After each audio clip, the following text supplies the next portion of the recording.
ดีค่ะวันนี้นะคะเดี๋ยวเราจะมาถักเสื้อสักตัวหนึ่งนะคะเป็นเสื้ออใส่สบายๆนะกำลังถักอยู่นะคะยังไม่เสร็จเนาะเป็นลายนี้นะคะพอดีไปดูใน YouTube ค่ะช่องยายฝนแล้วก็ชอบลายขึ้นมาก็เลยลองถักดูแต่ในคลิปของเขาจะเป็นแบบเกาะอกนะคะแต่ว่าโปจะลองถักดูเป็นเสื้อเป็นตัวแบบนี้นะคะแล้วก็จะมีแขนยาวออกมาสองข้างนะคะเดี๋ยวเราจะลองมาดูกันค่อยถักต่อกันไปนะคะแล้วก็จะมีอีกตัวหนึ่งนะคะจะเป็นสีดำแบบนี้ลายเดียวกันเลยนะคะก็จะเป็นสีดำก็จะมองยากสักหน่อยเนาะเดี๋ยวถ้าจะเห็นลายชัดเจนก็จะเป็นนี้สีขาวนะคะลายก็จะเป็นแบบนี้ชอบลายนะคะเผื่อเพื่อนๆนะคะที่รักงานฝีมืองานถักโครเชต์จะชอบแล้วก็เอาไปถักใส่กันดูนะคะวันนี้นะคะที่ปูจะมาถักให้ดูจะใช้ไหมสีนี้นะคะเป็นสีโอวัลตินนะคะจะใช้ประมาณ3ม้วนนะคะแล้วก็เข็มเบอร์3นะคะทิวลิปเบอร์3นะคะเดี๋ยวเรามาลองกันเลยค่ะ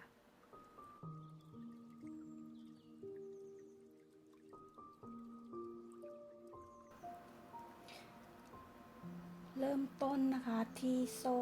122นะคะถักโซ่ไป122นะคะ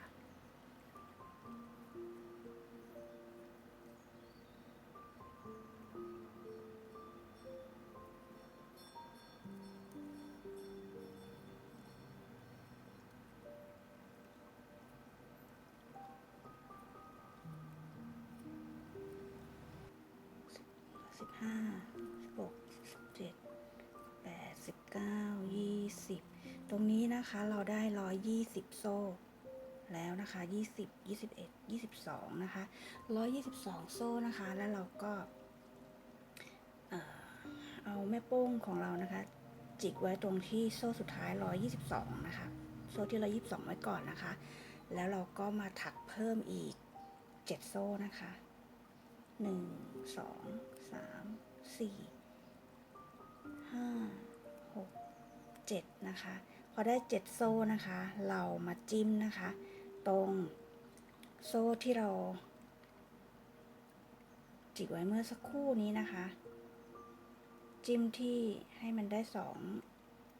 ห่วงแบบนี้เนาะ2ห่วงแบบนี้นะคะให้มันได้2เส้นคู่แบบนี้นะคะ1 2คู่แบบนี้นะคะอย่างนี้นะคะแล้วก็ควักขึ้นมาค่ะควักขึ้นมานะคะแล้วก็พันหัวเข็ม1ครั้งลอด2ห่วงนะคะเราก็จะได้ควักธรรมดาแบบนี้นะคะเป็นหลักที่1นะคะให้เราควักแบบนี้ไปทั้งหมดเลยจนครบโซ่ที่เราได้ถักมาเมื่อสักครู่นี้นะคะ122โซ่นะคะส่วนหลักที่2ให้จิ้มที่เส้นเดียวนะคะในหลักถัดไปนะคะจิ้มที่เส้นเดียวตรงนี้นะคะแล้วก็พันหัวเข็มควักนะคะแล้วก็พันหัวเข็มนะคะแล้วก็ลอด2ห่วงนะคะลอด2ห่วงแบบนี้นะคะแล้วนะคะเราก็ทำอย่างเงี้ยค่ะคอทอบเนี้ยค่ะทุกหลักเลยนะคะในทุกหลักเลยนะคะ3ละ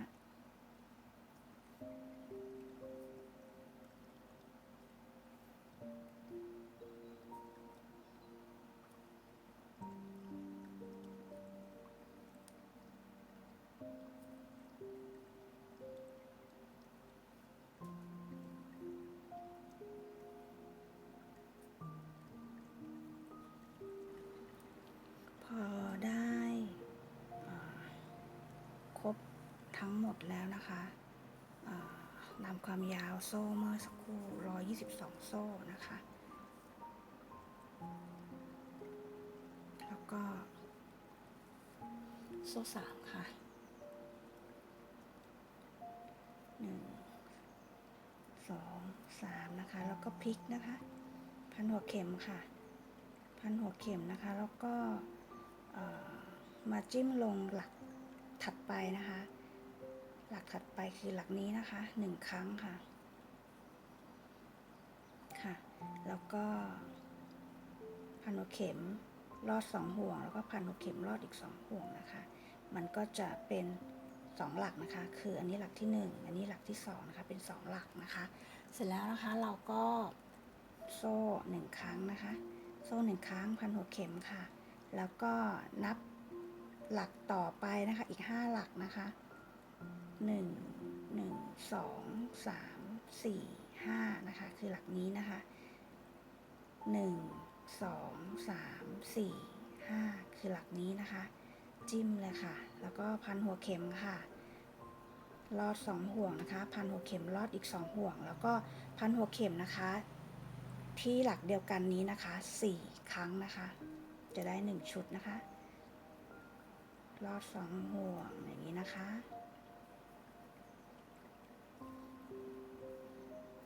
3แล้วนะคะ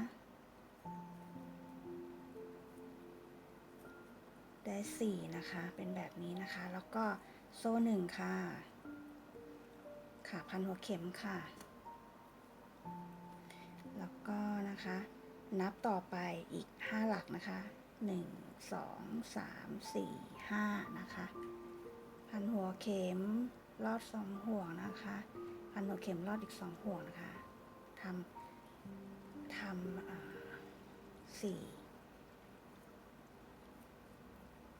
4ครั้งในหลักเดียวกันนี้นะคะ3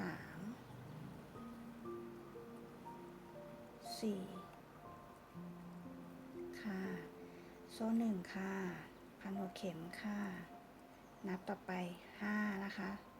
หลักถัดไปที่5นะคะ1 2 3 4 5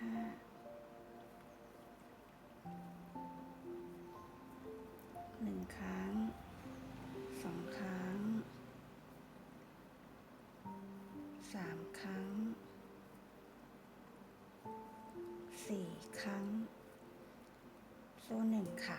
เดี๋ยวเราจะมาถักให้จบแถวเลยนะคะ1ครั้ง2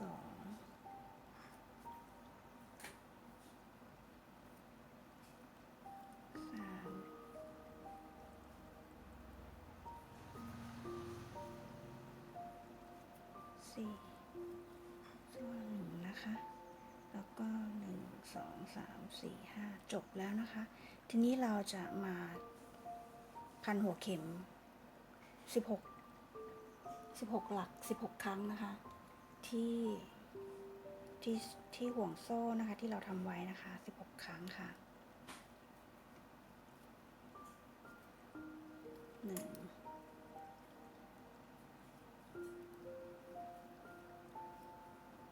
2 3 4 5 6 7 8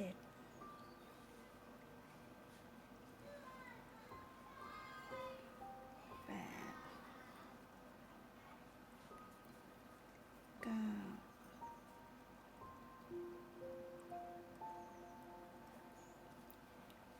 10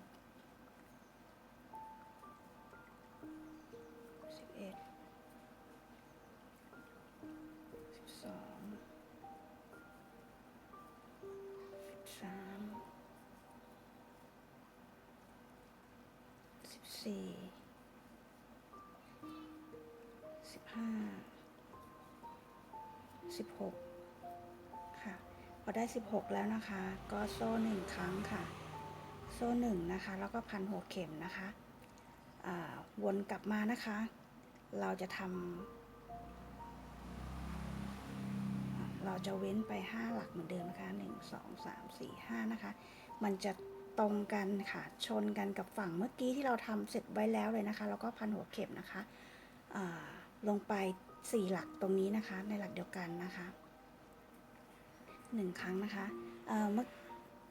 จำนวนนะคะจำนวนตรงนี้ชุดที่เราพันหัวเข็ม4ครั้งเนี่ยยาวไปนะเนี่ยนะคะเราจะได้ทั้งหมด23ชุดนะคะ23ชุดด้วยกันนะคะค่ะทีนี้เรามาต่อกันเลยนะคะแล้วก็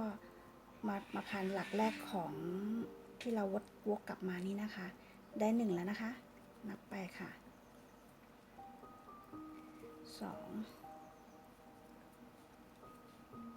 3 4ค่ะโซ่1ค่ะแล้วก็มาใส่ที่หลักตรงนี้เลยนะคะไม่ต้องนับหลักแล้วนะคะเพราะว่าฝั่งนู้นเราทำไว้แล้วนะคะเราก็มาควักเลยค่ะพันหัวเข็มนะคะให้ได้4หลักนะคะ1 2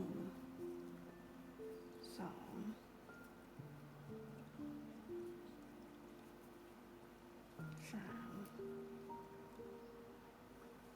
4โซ่1นะคะเราจะทำแบบเดิมนี่นะคะให้จบเลยนะคะ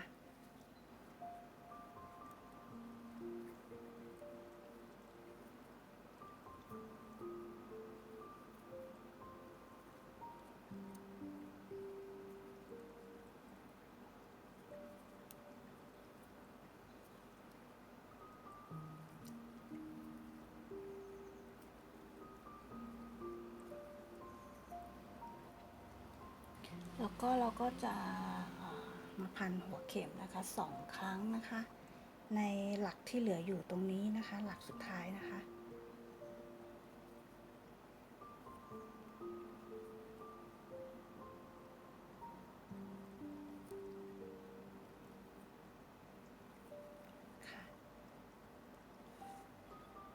แถวที่2นะคะก็โซ่1นะคะโซ่1นะคะแล้วก็พลิกนะคะแล้วก็ทอคอที่หลักที่2นะคะ1ครั้งนะคะค่ะพอทอคอ1ครั้งแล้วนะคะก็มาทอคออีกครั้งหนึ่งที่ช่องว่างตัวนี้ก่อนนะคะค่ะทอคอ1ครั้งนะคะแล้วก็โซ่8ค่ะ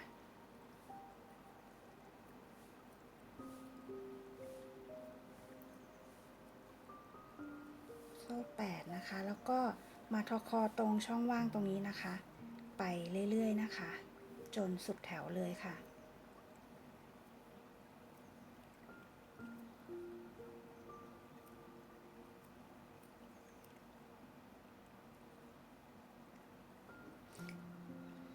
หลักสุดท้ายแล้วนะคะเราก็จะมาถึงตรงนี้แล้วนะคะที่เราทำ16พอ1คอ16ครั้งตรงนี้ไว้นะคะก็ทอคอที่2หลักค่ะเราจะมาทำปุ่มกันนะคะของชายเสื้อนะคะตรงนี้จะเป็นส่วนของชายเสื้อนะคะทำปุ่มนะคะแล้วก็ทอคอ2ครั้งแล้วนะคะแล้วก็โซ่3ค่ะแล้วก็มาลอดห่วงที่ตรงนี้นะคะตรงที่ทอคอหลักสุดท้ายเมื่อสักครู่นี้นะคะลอดไปที่2ห่วงนะคะ1ห่วง2ห่วงตรงนี้นะคะแล้วก็ควัก2ห่วงนะคะแล้วก็พันหัวเข็มแล้วก็ควัก2ห่วงนะคะแล้วก็ทอคอที่2หลักถัดไปนะคะ1 2นะคะ1 2ค่ะแล้วก็โซ่3นะคะแล้วก็ลอดห่วงนะคะที่ทอคอหลักล่าสุดนะคะ1ห่วง2ห่วงนะคะแล้วก็พันหัวเข็มควัก2นะคะแล้วก็พันหัวเข็มควักอีก2นะคะได้2ปุ่มแล้วนะคะแล้วก็ทอคออีก2หลักนะคะ1 2ค่ะโซ่3นะคะ2 3ลอดห่วงนะคะที่ทอคอหลักสุดท้ายนะคะ1ห่วง2ห่วงค่ะควักมา2ห่วงนะคะลอดมา2ห่วงแล้วก็พัน6เข็มลอดอีก2ห่วงนะคะแล้วก็ทอคอ2หลักค่ะทำอย่างนี้นะคะไปจนรอบนะคะจนรอบพันหัวเข็ม16ครั้งที่เราทำไว้นะคะจะได้ทั้งหมด7ปุ่มนะคะแล้วก็พันหัวเข็ม2ครั้งนะคะนี่คือปุ่มสุดท้ายแล้วนะคะทอคอ2ครั้งนะคะ2แล้วนะคะทีนี้ก็จะเป็นช่องว่างนะคะ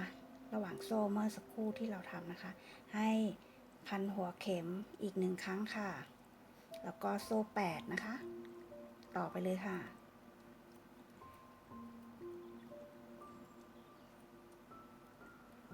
ค่ะแล้วก็มาทอคอที่โซ่ว่างตรงนี้นะคะแล้วก็โซ่8ไปเรื่อยๆนะคะจนจบลายนะคะ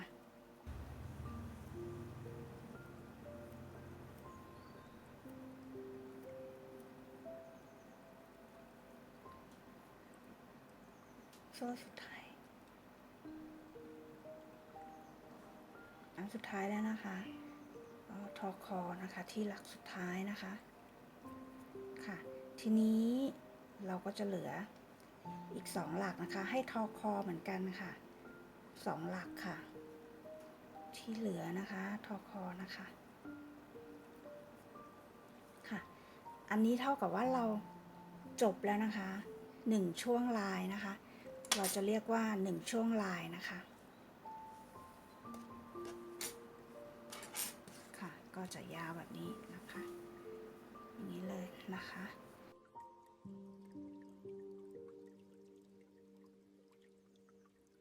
เดี๋ยวต่อไปนะคะเราจะมาต่อที่ช่วงลายที่2กันนะคะเริ่มจากจุดนี้นะคะ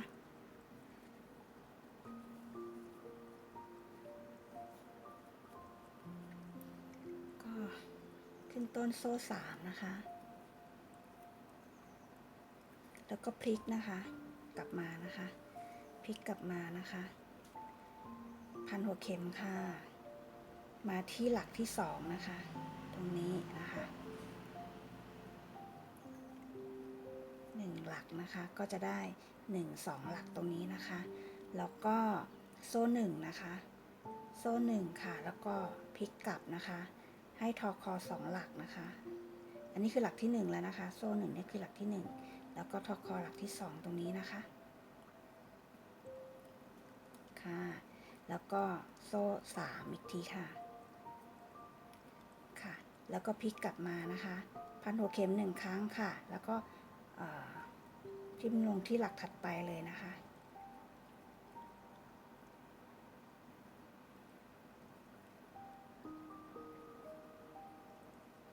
ค่ะแล้วก็โซ่1นะคะก็พลิกนะคะทอคอค่ะอีก1หลักนะคะค่ะแล้วก็โซ่3ค่ะพลิกค่ะพันหัวเข็มนะคะที่หลักถัดไปนะคะค่ะให้สังเกตนะคะว่าเราจะได้นะคะพันหัวเข็มนะคะ3อันด้วยกัน1 2 3นะคะทีนี้เราก็มาถักโซ่ต่อจากนี้อีก120ครั้งนะคะเพื่อที่เราจะเริ่มในช่วงลายที่2นะคะ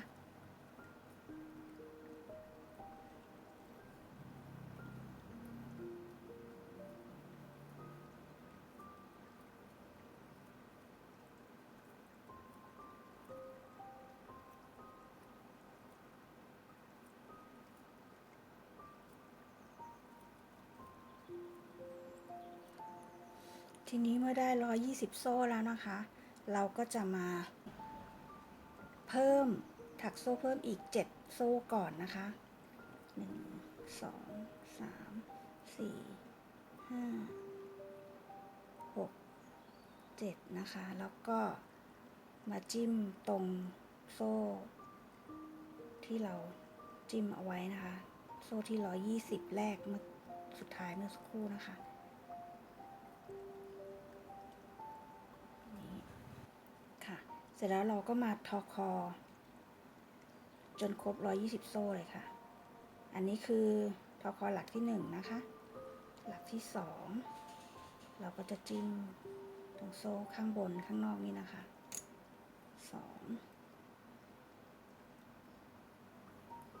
ทำไปเรื่อยๆเลยนะคะจนหมดโซ่เลยค่ะ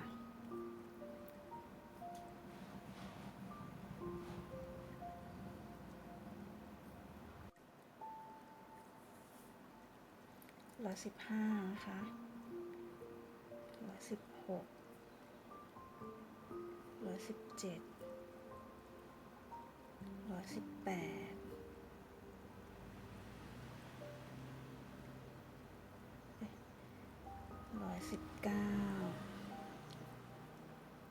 120โซ่แล้วนะคะ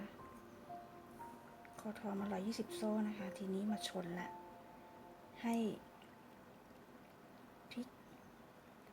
ลิกตรงเนี้ยพลิก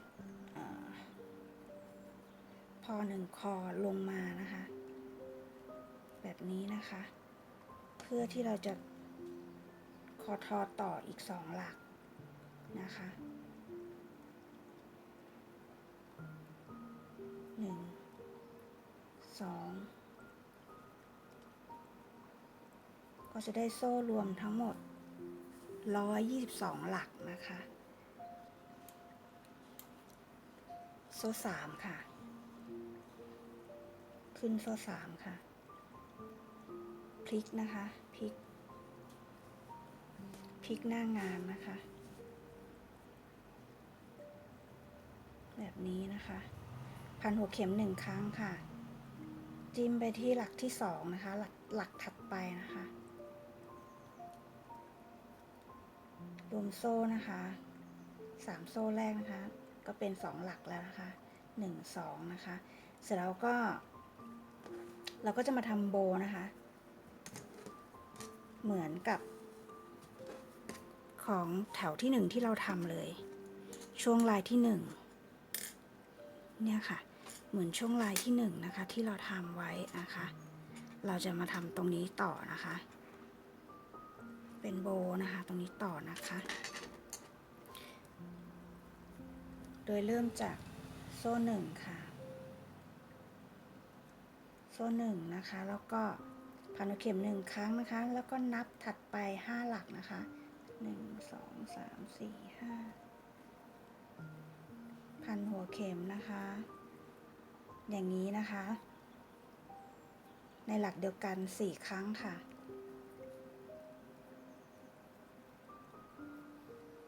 ค่ะแล้วก็โซ่1นะคะ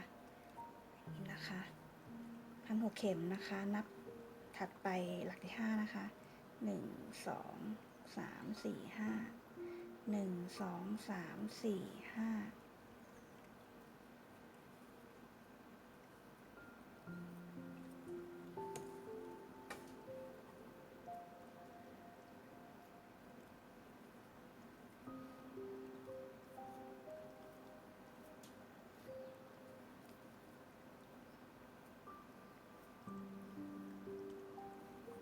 หลักแบบนี้นะคะ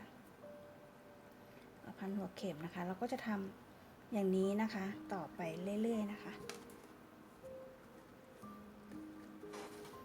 จนจบลายแถวจนจบลายแถวตรงนี้เลยนะคะแล้วเดี๋ยวเราก็จะมาต่อด้วยพันหัวเข็ม16ครั้งนะคะที่ปลายโซ่สุดนี้นะคะพอเราถักมาถึงตรงนี้แล้วนะคะเมื่อกี้ในช่วงลายที่2นะคะเริ่มต้นจากตรงนี้นะคะเริ่มต้นจากนี้มานะคะพันหัวเข็มมาเรื่อยๆนะคะมาเรื่อยๆนะคะมาเรื่อยๆมาเรื่อยๆนะคะจนมาถึงตรงนี้นะคะแล้วก็พันหัวเข็มตรงห่วง7โซ่ตรงนี้16ครั้งนะคะแล้วก็ วนวนกลับมานะคะวนกลับมาวนกลับมานะคะ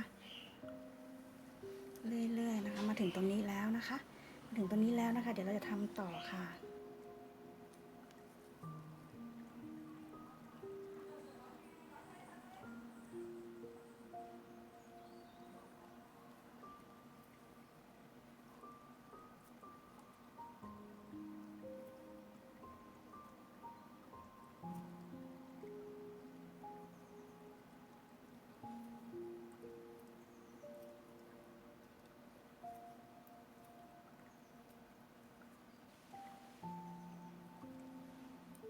โซ่หนึ่งนะคะเรามาชนแล้วนะคะให้เลื่อนห่วงตรงที่เป็นแถวของทอคอนะคะอันนี้จะเป็นพอหนึ่งคอนะคะนี่เป็นพอหนึ่งคออันนี้เป็นทอคอคอทอนะคะให้จิ้มเลื่อนห่วงตรงนี้นะคะค่ะแล้วก็โซ่สี่ค่ะทีนี้เราจะทำการเชื่อมนะคะเชื่อมลายที่1ช่วงลายที่1กับลายที่2นะคะให้มันติดกันนะคะอันนี้จะเป็นช่วงลายที่1กับลายที่2แบบนี้อันนี้นะคะจะเป็นช่วงลายที่1นะคะที่เราทำไว้เมื่อตอนแรกนะคะลายที่1ลายที่2เรากำลังจะทำโซ่นะคะเพื่อที่จะเชื่อมระหว่างช่วงลายที่1กับลายที่2ติดกันนะคะทำกันเลยค่ะเมื่อกี้เราขึ้นโซ่เอาไว้4นะคะ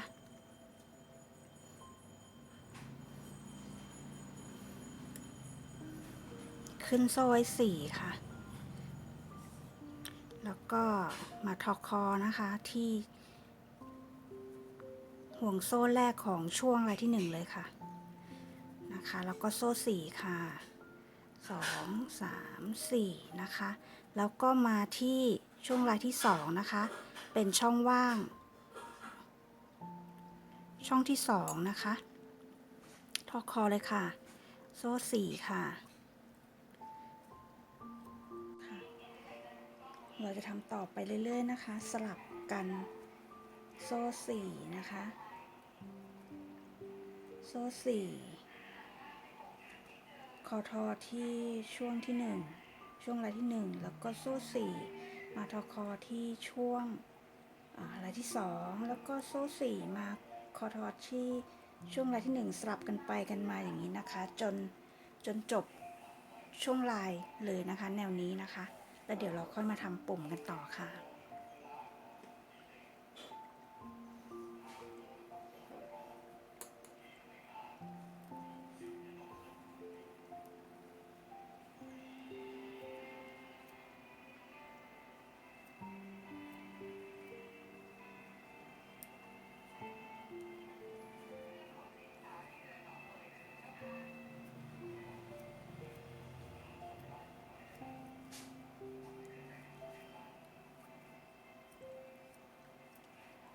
เราเชื่อมต่อมาเรื่อยๆนะคะ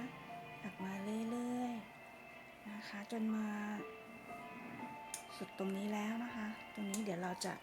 มาเชื่อมปุ่มกันที่ปุ่มแรกปุ่มเดียวนะคะก็เดี๋ยวเราจะต้องโซ่4อีกสุดท้าย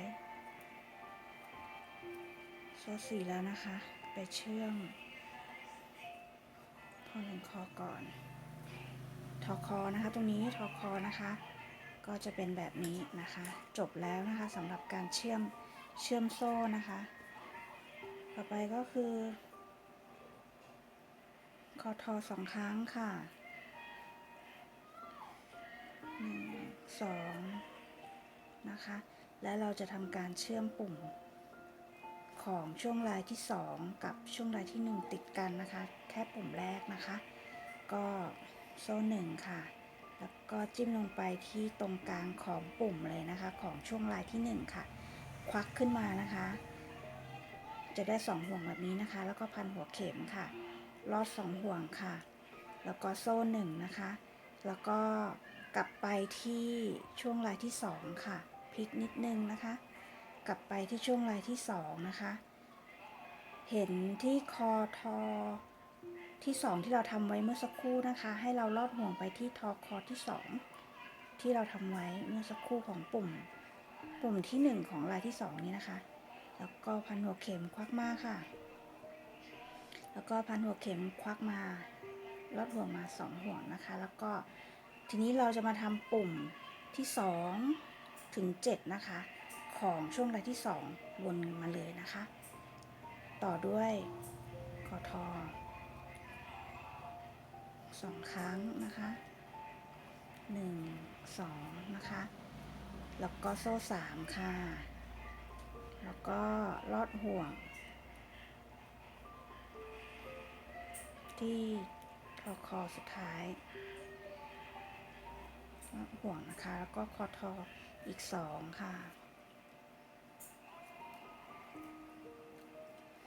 โซ่แปะ3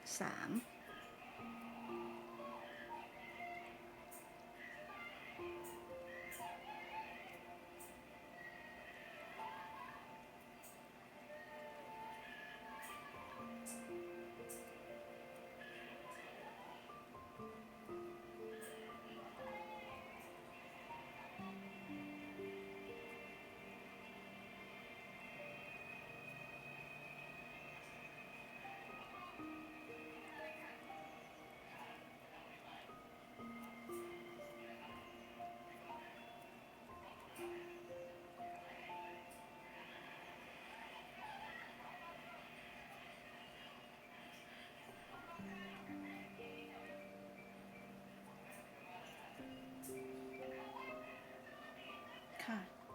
เราได้ปุ่มมาทั้งหมดครบแล้วนะคะ1 2 3 4 5 6 7นะคะต่อไปก็คอทอที่ช่องว่างตรงนี้1ครั้งก่อนนะคะแล้วก็โซ่8ค่ะเราจะทำโซ่รอไว้ของช่วงที่2ให้ครบช่วงลายนะคะ8โซ่1 2 3 5 6 7 8ค่ะแล้วก็คอทออย่างนี้สลับกันไปอย่างนี้จนจบช่วงลายนะคะ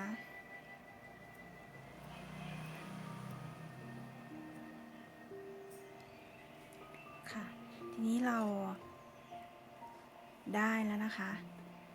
8โซ่ข้างบนนะคะสุดท้ายแหละของช่วงลายที่2นะคะจนมาจบตรงนี้นะคะเรามาต่อจบช่วงลายที่2กันอีกนิดนึงนะคะ8โซ่สุดท้ายค่ะ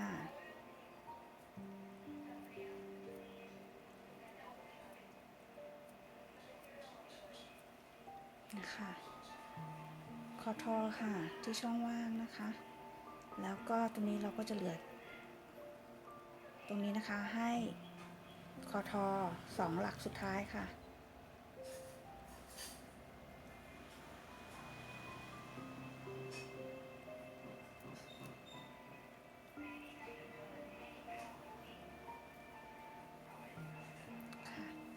เป็นอันว่าเราเสร็จช่วงลายที่2ตรงนี้แล้วนะคะแล้วเดี๋ยวต่อไปเราจะเริ่มจากตรงนี้ต่อช่วงลายที่3ค่ะ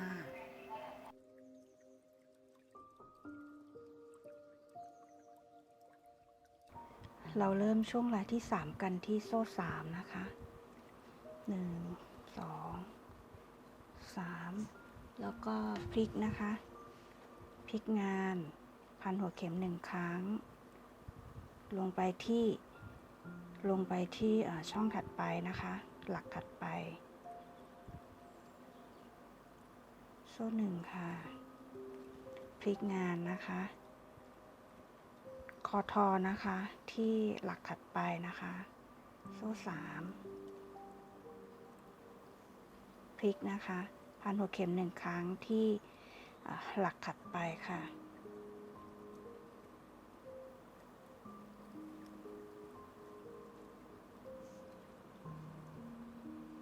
แล้วก็โซ่1นะคะ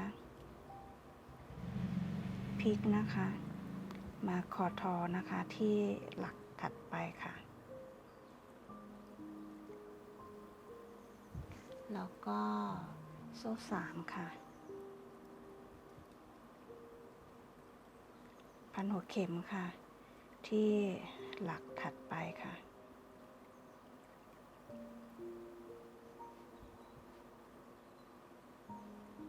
เราก็จะได้เป็นพันหัวเข็ม3ช่องแบบนี้นะคะพันหัวเข็มคอทอพันหัวเข็มคอทอพันหัวเข็มแบบนี้นะคะแล้วเราก็จะถักโซ่นะคะยาว120โซ่นะคะพอเราถักได้120โซ่แล้วนะคะถักได้120โซ่แล้วนะคะตรงนี้นะคะเอาเล็บจิกไว้ก่อนนะคะแล้วก็ถักต่อไป7โซ่ค่ะ1 2 3 4 5 6 7พอได้7โซ่แล้วนะคะมาตรงโซ่หลักที่เราปักเอาไว้นะคะแล้วก็คอทอ1ครั้งนะคะค่ะแล้วจากนั้นนะคะเราก็จะคอทอยาวไปเลยนะคะจนถึง120โซ่นะคะ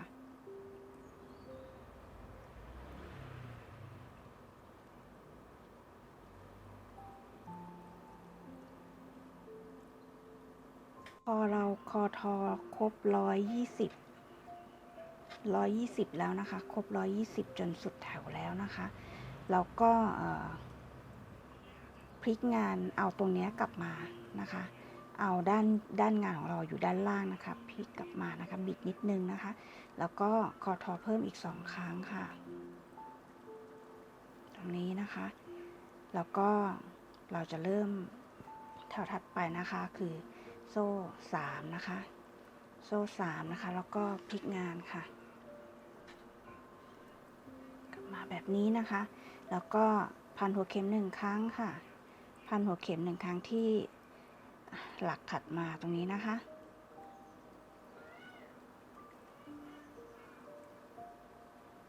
จากนั้นนะคะให้เราพันหัวเข็มถัดจากตรงนี้ไปอีก31หลักนะคะเพื่อที่เราจะทำเป็นขอบคอเสื้อด้านหน้านะคะพันอีก31หลักนะคะ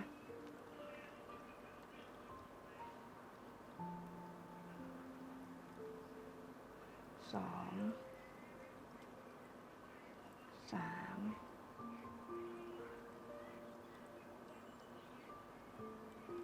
พันพอ1คอเพิ่มอีก31หลักนะคะบวกกับหลักที่พันไว้หลักแรกเป็น32นะคะค่ะพอเราพันหัวเข็มได้31หลักแล้วนะคะได้31หลักแล้วทีนี้เรามาพันหัวเข็มอีกครั้งหนึ่งค่ะมาลงที่หลักสุดท้ายหลักเดิมนะคะมาซ้ำที่หลักสุดท้ายนะคะหลักที่31ค่ะเสร็จแล้วนะคะเราก็โซ่1นะคะเว้นช่วงไปนิดนึงโซ่1นะคะแล้วก็พันหัวเข็มอีกนะคะนับทิ้งไป5หลักนะคะเพื่อที่เราจะเริ่มทำโบแล้วนะคะ2 3 4 5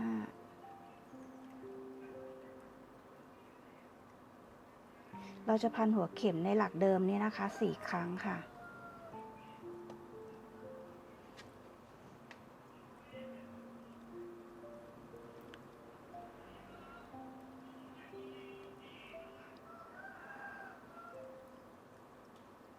4แล้วนะคะแล้วก็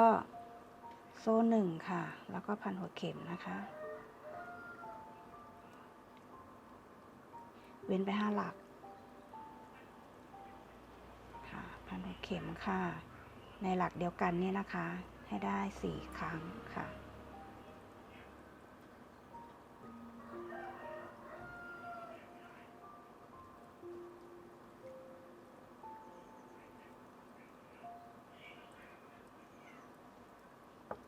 โซ่1นะคะเราจะทำแบบนี้นะคะไปจนสุดปลายของช่วงลายเลยนะคะตรงนี้นะคะตรงห่วงตรงนี้นะคะจะได้ทั้งหมด17ชุดนะคะ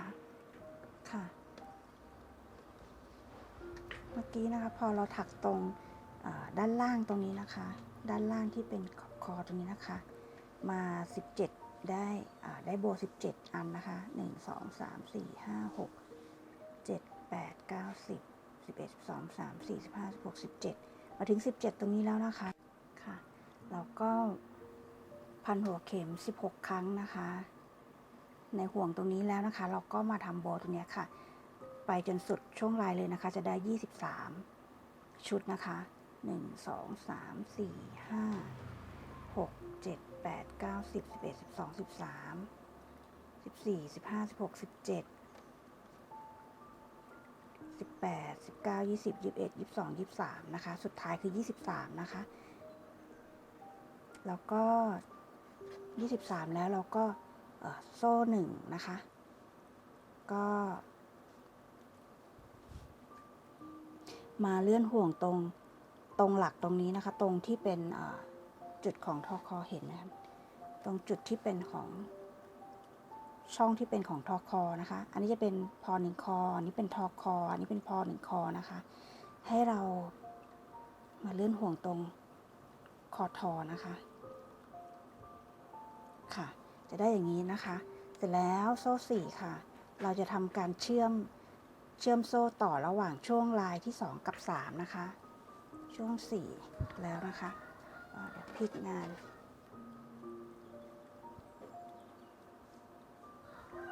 เราจับงานแบบนี้นะคะจับงานแบบนี้นะคะอันนี้คือช่วงลายที่2อันนี้คือช่วงลายที่3ที่เราจะทำการเชื่อมต่อนะคะเชื่อมโซ่นะคะจับงานแบบนี้จะได้ไม่งงนะคะพอโซ่4แล้วนะคะก็คอทอค่ะโซ่4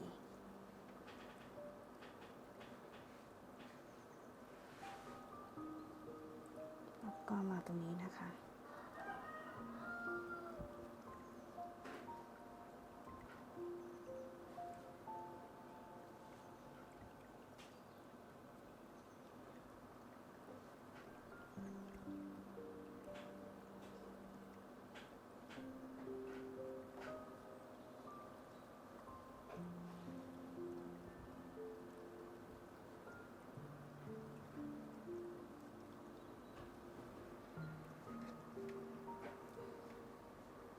แบบนี้นะคะจนจบแถวเลยนะคะเราเชื่อมโซ่นะคะระหว่างช่วงลายที่2กับลายที่3เรียบร้อยแล้วนะคะทีนี้เราก็จะมาเริ่มทำปุ่มนะคะเชื่อมปุ่มนะคะในปุ่มที่1นะคะเราจะต้องทำการเชื่อมด้วยนะคะระหว่างช่วงลายที่2ปุ่มของช่วงลายที่2กับช่วงลายที่3นะคะคอทอ1ครั้ง2ครั้งแล้วก็โซ่1ค่ะแล้วก็มาเชื่อมปุ่มที่1ของช่วงลายที่2นะคะคืออันนี้นะคะจิ้มไปที่ตรงกลางเลยของปุ่มเลยนะคะควักมานะคะพันหัวเข็ม1ครั้งค่ะแล้วก็โซ่1นะคะแล้วก็พลิกงานนะคะพลิกงานนะคะมาลอดนะคะลอดที่ตรงคอทอที่2นะคะของช่วงลายของปุ่มที่1นะคะที่เราทำไว้ค้างไว้เมื่อกี้นะคะแทงลงไปนะคะ2ห่วงนะคะอย่างนี้นะคะดูอีกทีนะคะอันนี้1ห่วง2ห่วงนะคะพันหัวเข็มควักมานะคะแล้วก็พันหัวเข็มนะคะลอด2ห่วงค่ะแล้วก็คอทอในหลักถัดไป2ครั้งค่ะ2แล้วนะคะแล้วทีนี้ก็โซ่3นะคะเพื่อทำปุ่มที่2นะคะแล้วก็มาจิ้มตรงนี้นะคะเลื่อนลอดห่วง2ห่วงของคอทอหลักที่2นะคะพันหัวเข็มมานะคะแล้วก็ควักค่ะแล้วก็คอทอนะคะ2ครั้งในหลักถัดไปนะคะ2ครั้งค่ะพอเราทำปุ่มได้เสร็จหมดแล้วนะคะจะได้7ปุ่มนะคะคือ1 2 3 4 5 6 7นะคะคอทอ2ครั้งนะคะ2หลักนะคะแล้วก็ตรงนี้คอทออีก1หลักนะคะตรงช่องว่างตรงนี้นะคะแล้วก็โซ่8ค่ะโซ่8คอทอโซ่8คอทอนะคะอย่างนี้ไปเรื่อยๆนะคะไปเรื่อยๆนะคะจนจบช่วงลายเลยนะคะช่วงลายที่3ตรงนี้นะคะพอมาถึงตรงนี้นะคะมันจะได้ทั้งหมด17ชุดเท่ากันกับโบ ท่ากันกับโบของแถวนี้เลยนะคะพอจบพอได้17ชุดแล้วนะคะได้โซ่17ได้ห่วงโซ่17อันตรงนี้แล้วนะคะตรงนี้จะเป็นในส่วนของคอนะคะนี่จะเป็นไหล่นะคะเป็นตัวไหล่นะคะนี่เป็นส่วนของคอด้านหน้านะคะก็จะลึกกว้างสักหน่อยนะคะเป็นคอนะคะแล้วก็พอโซ่8คอทอตรงนี้ตรงช่องว่างตรงนี้แล้วนะคะเราจะคอทอขึ้นมาอีก4ครั้งนะคะให้เป็นขอบเพื่อที่จะให้เป็นขอบคอด้านหน้านะคะขอบคอด้านหน้าตรงนี้นะคะคอทอก่อน4นะคะ1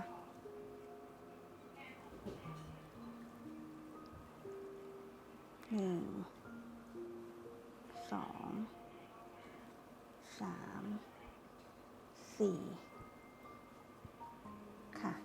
คอทอ4เป็นอันว่าตรงนี้เราจบช่วงลายที่3แล้วนะคะเดี๋ยวต่อไปนะคะจะเป็นการเริ่มช่วงลายที่4ถึง6นะคะช่วงลายตรงนี้นะคะ3ช่วงลายนี้จะเป็นในส่วนของด้านหน้านะคะคอเสื้อด้านหน้าคอเสื้อตรงนี้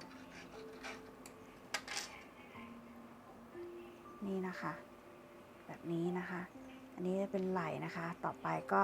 ช่วงลายที่4ถึง6นะคะ3ช่วงลายตรงนี้นะคะจะเป็นคอด้านหน้านะคะ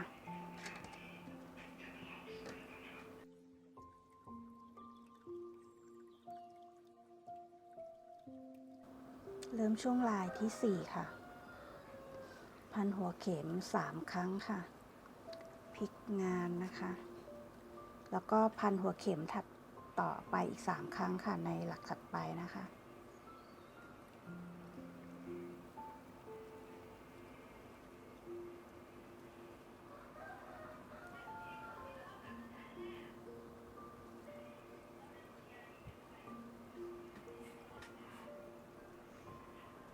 ค่ะแล้วก็โซ่1ค่ะ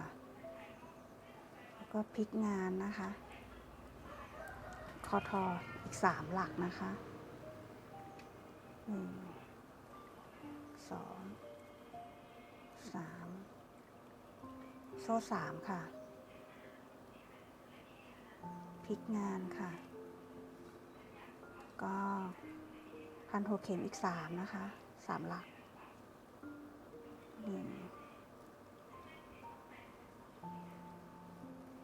2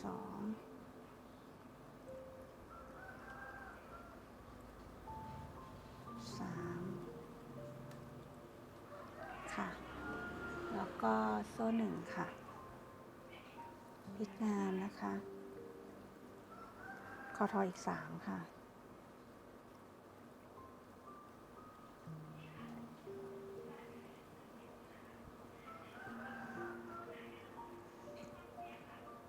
แล้วก็โซ่3นะคะพลิกงานพันหัวเข็มอีก3หลักค่ะ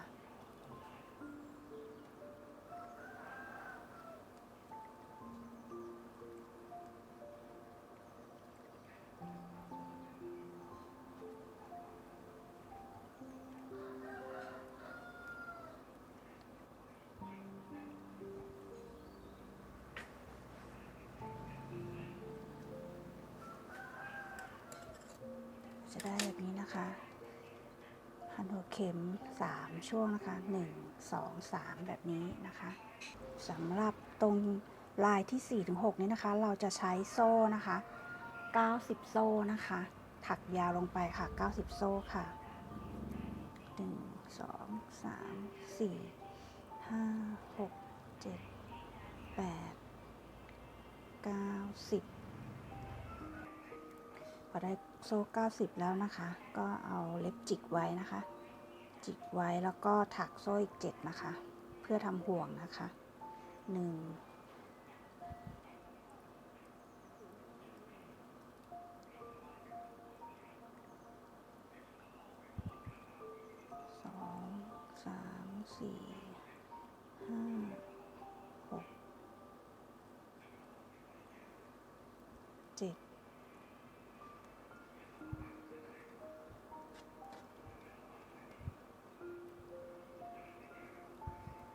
คอทอค่ะแล้วก็คอทออีก90โซ่เมื่อสักครู่นะคะให้จบนะคะ เราถักโซ่90แล้วนะคะแล้วก็คอทอมานะคะนี่เว้นห่วงคอทอตั้งแต่ห่วงช่วงปลายนะคะไล่มาเรื่อยนะคะไล่มาเรื่อยจนสุดนะคะจนสุดเลยนะคะได้90ตรงนี้นะคะมาได้90โซ่ตรงนี้แล้วก็พลิกบิดงานนะคะบิดงานนิดนึงขึ้นมานะคะแบบนี้นะคะแล้วก็คอทอต่อไปอีก4นะคะ1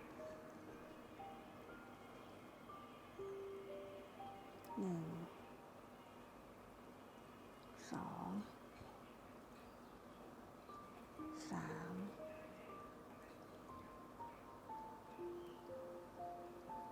4แล้วนะคะเสร็จแล้วเราจะมาเริ่มทำลายโบว์กันต่อนะคะค่ะแล้วก็ขึ้นโซ่3นะคะโซ่3นะคะแล้วก็พลิกงานมานะคะพลิกงานมาพันหัวเข็ม4ครั้งนะคะ3ครั้งนะคะรวมทั้งโซ่นี้ก็จะเป็น4หลักนะคะพันหัวเข็มเพิ่มอีก3นะคะ1 2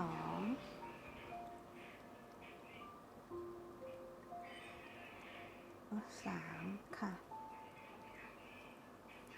3ตรงนี้นะคะแล้วก็โซ่1ค่ะ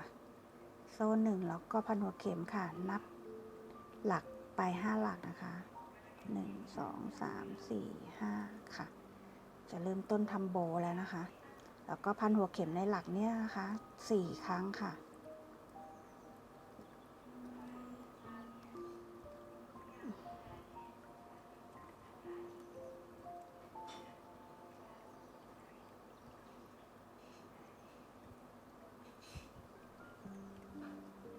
โซ่1ค่ะนับไปอีก5หลักค่ะ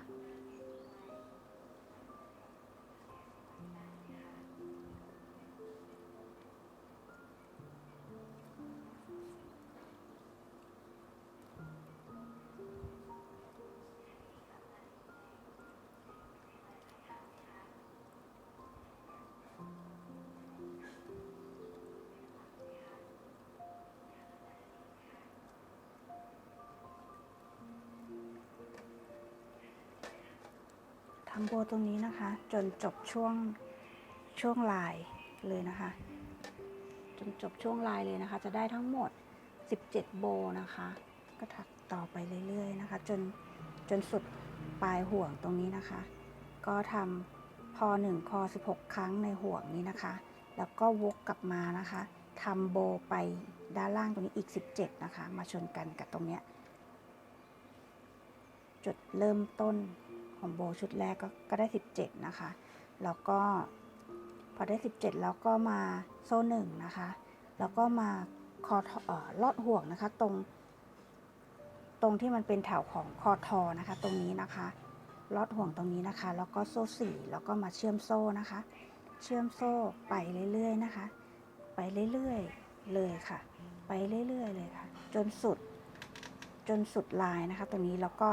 ทำปุ่มนะคะทำปุ่มเหมือนช่วงลายที่3นี้เลยนะคะเชื่อมปุ่มของปุ่มที่1ก่อนนะคะแล้วของปุ่มที่1กับของช่วงลายที่3กับ4ช่วงเชื่อมกันก่อนนะคะแล้วก็ทำปุ่ม7ปุ่มวกกลับมานะคะแล้วก็ทำโซ่นะคะโซ่8แบบนี้นะคะแบบนี้นะคะไปเรื่อยๆนะคะโซ่8ไปเรื่อยๆจนจบลายตรงนี้เลยจบช่วงตรงนี้เลยนะคะค่ะแล้วเดี๋ยวพอถึงตรงแถวที่ช่วงลายที่6เรามาดูกันอีกทีนะคะค่ะเราถักมาถึงช่วงลายที่6แล้วนะคะได้6ช่วงนะคะช่วงลายที่1 2 3 4 5 6นะคะซึ่ง3ช่วงตรงนี้นะคะจะเป็นในส่วนของคอเสื้อด้านหน้านะคะเดี๋ยวต่อไปนะคะเราจะถักด้านที่เป็นไหลขึ้นมาตรงนี้อีกนะคะด้านตรงนี้อีก3ช่วงลายนะคะค่ะความยาวของเสื้อก็ประมาณนี้นะคะโอเคค่ะค่ะเดี๋ยวเรามาเริ่มกันเลยนะคะ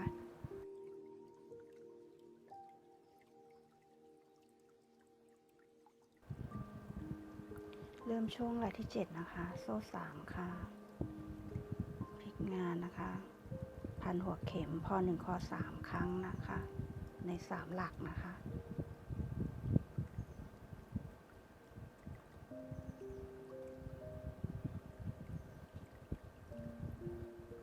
แล้วก็โซ่1ค่ะพลิกงานนะคะคอทอ3หลักค่ะ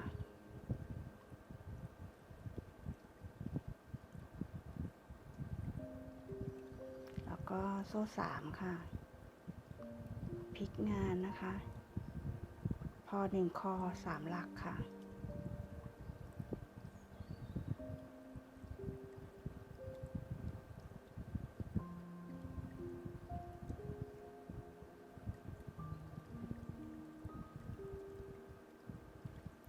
โซ่1อีกครั้งค่ะคอทอด้วยนะคะพลิกนะคะ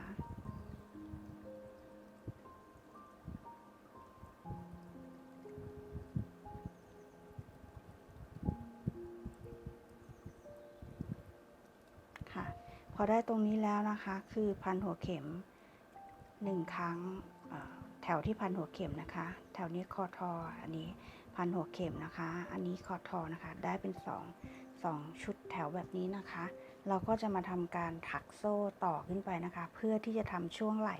ตรงนี้ขึ้นมานะคะขึ้นมาถึงช่วงไหล่นะคะโดยการที่เราเพิ่มโซ่นะคะ30โซ่ค่ะ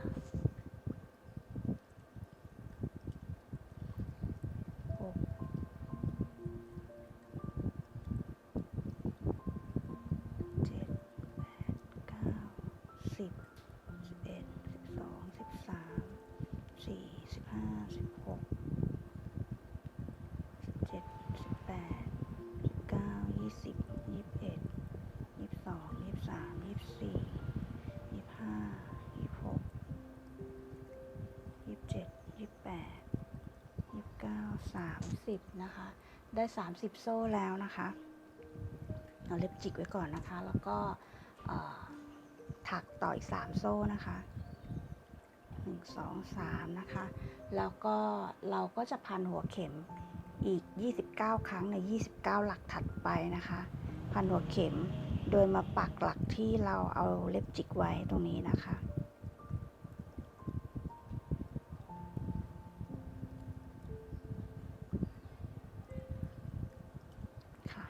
แล้วทีนี้เราก็พันหัวเข็มต่อไปเลยค่ะจนมาชนตรงนี้นะคะด้านนี้นะคะค่ะพอเราพันหัวเข็มได้29หลักเสร็จแล้วนะคะมาชนจบโซ่แล้วนะคะให้พลิกงานนะคะขึ้นมาแบบนี้นะคะมาต่อแบบนี้นะคะพลิกงานขึ้นมาต่อนี้นะคะแล้วก็พันหัวเข็มต่อไปอีก2หลักนะคะ1แล้วก็2ค่ะ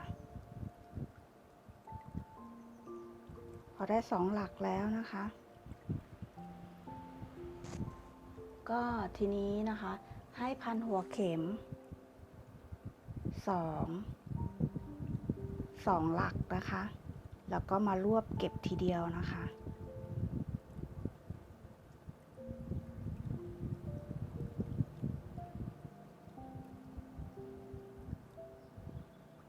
แบบนี้ค่ะ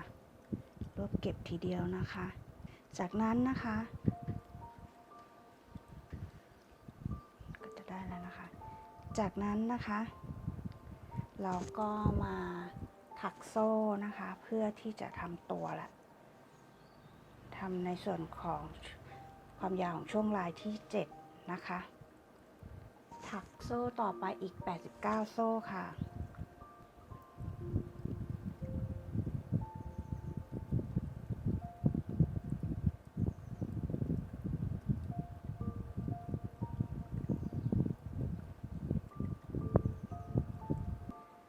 พอได้89โซ่แล้วนะคะก็เอาจิกไว้ก่อนนะคะที่โซ่ที่89นะคะแล้วก็ถักต่อไป7นะคะเพื่อทำห่วงค่ะ3และ4 5 6 7นะคะแล้วก็ มาปักลงที่ตรงโซ่ที่เราจิกไว้นะคะ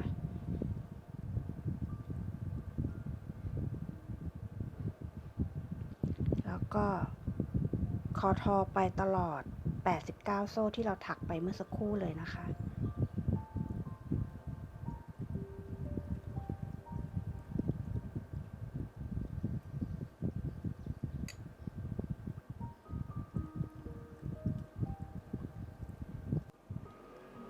เราคอทอมา89หลัก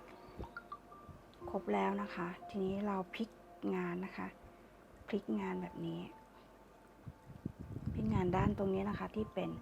คอเสื้อตรงนี้ที่เราทำไป30โซนเนี่ยขึ้นมาแบบนี้นะคะขึ้นมาแบบนี้นะคะแล้วก็คอทอต่อไปจนตรงนี้นะคะจนหมดเลยนะคะ32หลักนะคะ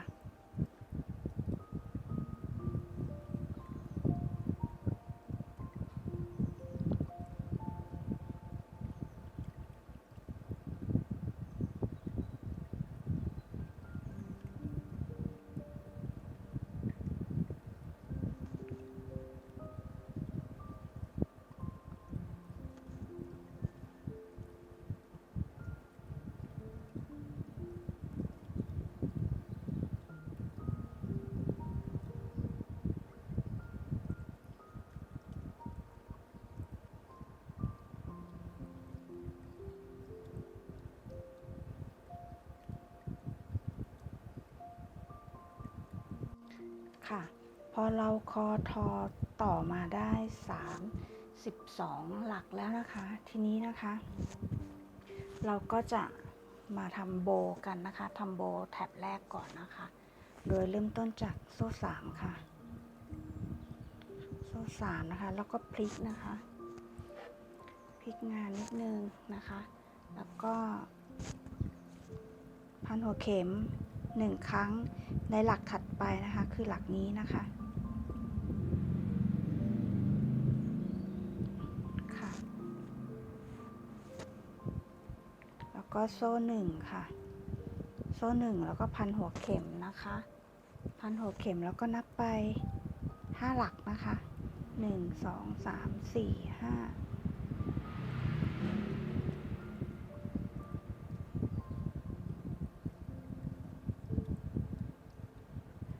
พันหัวเข็มในหลักเดียวกันนะคะ4ครั้งนะคะ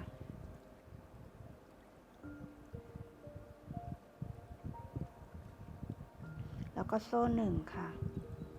แล้วก็เว้นไป5หลัก1 2 3 4 5ปักลงไปนะคะพันหัวเข็มค่ะ4ครั้งในหลักเดียวกันนะคะ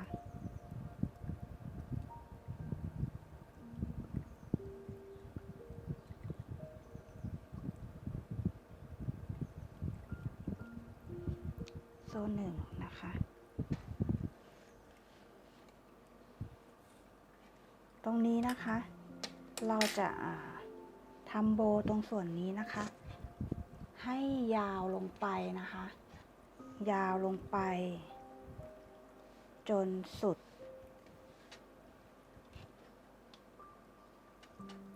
ช่วงลายเลยนะคะจนสุดช่วงลายจนมาถึงห่วงปลายช่วงลายตรงนี้นะคะจะได้ทั้งหมดโบทั้งหมด23ชุดนะคะ23ชุดพอเรามาถึงห่วงปลายช่วงลายตรงนี้แล้วนะคะเราก็พันหัวเข็ม16ครั้งนะคะรอบมานะคะแล้วเราก็กลับมานะคะทำโบอีกนะคะทำโบด้านล่างตรงนี้นะคะถัดต่อไปเรื่อยๆนะคะด้านล่างต่อไปเรื่อยๆนะคะจนมาถึงตรงนี้เลยนะคะขอบตรงนี้นะคะขอบช่วงต่อคอด้านหน้าตรงนี้นะคะจะได้โบทั้งหมด17ชุดนะคะพอมาถึงตรงนี้แล้วนะคะเดี๋ยวเรามาดูกันต่อนะคะถักโบมาถึงด้านล่างแล้วนะคะ17ชุดนะคะมันจะมาชนตรงนี้พอดีนะคะเดี๋ยวเราก็จะมาเชื่อมต่อกันนะคะ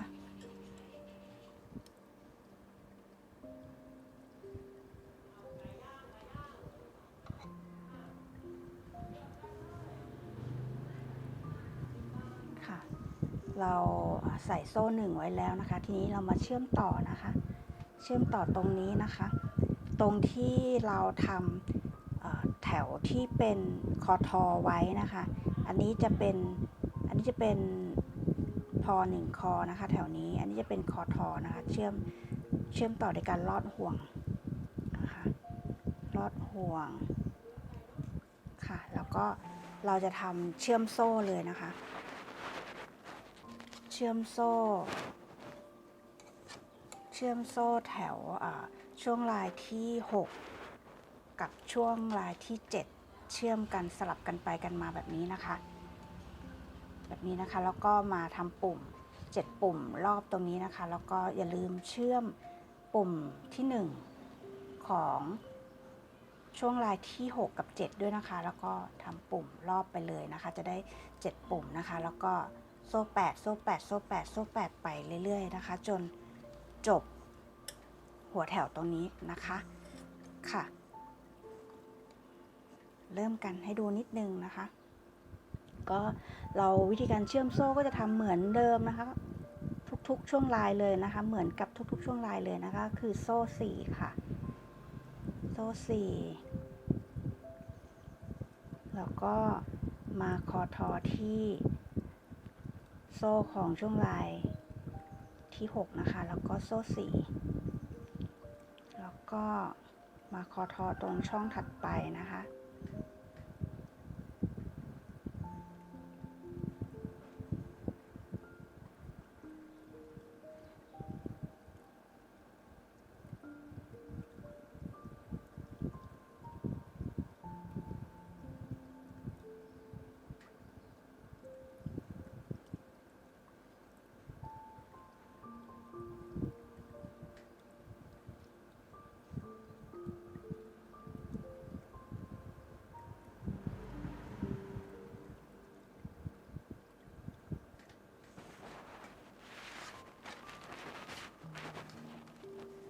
แบบนี้นะคะ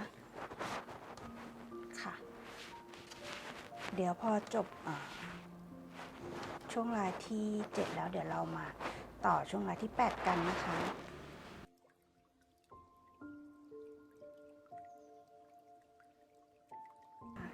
เราก็ถักช่วงลายที่7นะคะอันนี้จะเป็นช่วงลายที่7นะคะมาจนถึงตรงนี้แล้วนะคะถึงตรงนี้แล้วนะคะแล้วก็มาต่อด้วยช่วงลายที่8และ9กันต่อเลยนะคะโซ่ก็ของช่วงลายที่8และ9นะคะจนถึง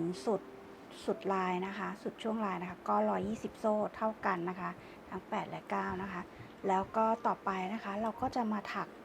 ต่อที่อันนี้คือการจบเสร็จชิ้นหน้าแล้วนะคะนี่เป็นงานชิ้นหน้านะคะด้านหน้านะคะค่ะตรงนี้นะคะก็จะเป็น9ช่วงลายนะคะ1 2 3 4 5 6 7 8 9นะคะ9ช่วงลายนะคะค่ะแล้วต่อไปนะคะที่เราจะทำต่อก็คือเดี๋ยวเราจะมาต่อช่วงลายที่10นะคะซึ่งช่วงลายที่10ตรงนี้นะคะจะเป็นช่วงของชิ้นหลังนะคะช่วงของชิ้นหลังตรงนี้ค่ะใช้โซ่นะคะ120เท่ากันนะคะช่วงลายที่10นะคะใช้โซ่120เท่ากันเลยนะคะแล้วก็เวลาที่จะมาเชื่อมโซ่ระหว่างช่วงลายที่10กับช่วงลายที่9ติดกันนะคะจะต้องเว้นส่วนที่เป็นส่วนของรักแร้ตะเข็บตรงรักแร้ไว้ด้วยนะคะ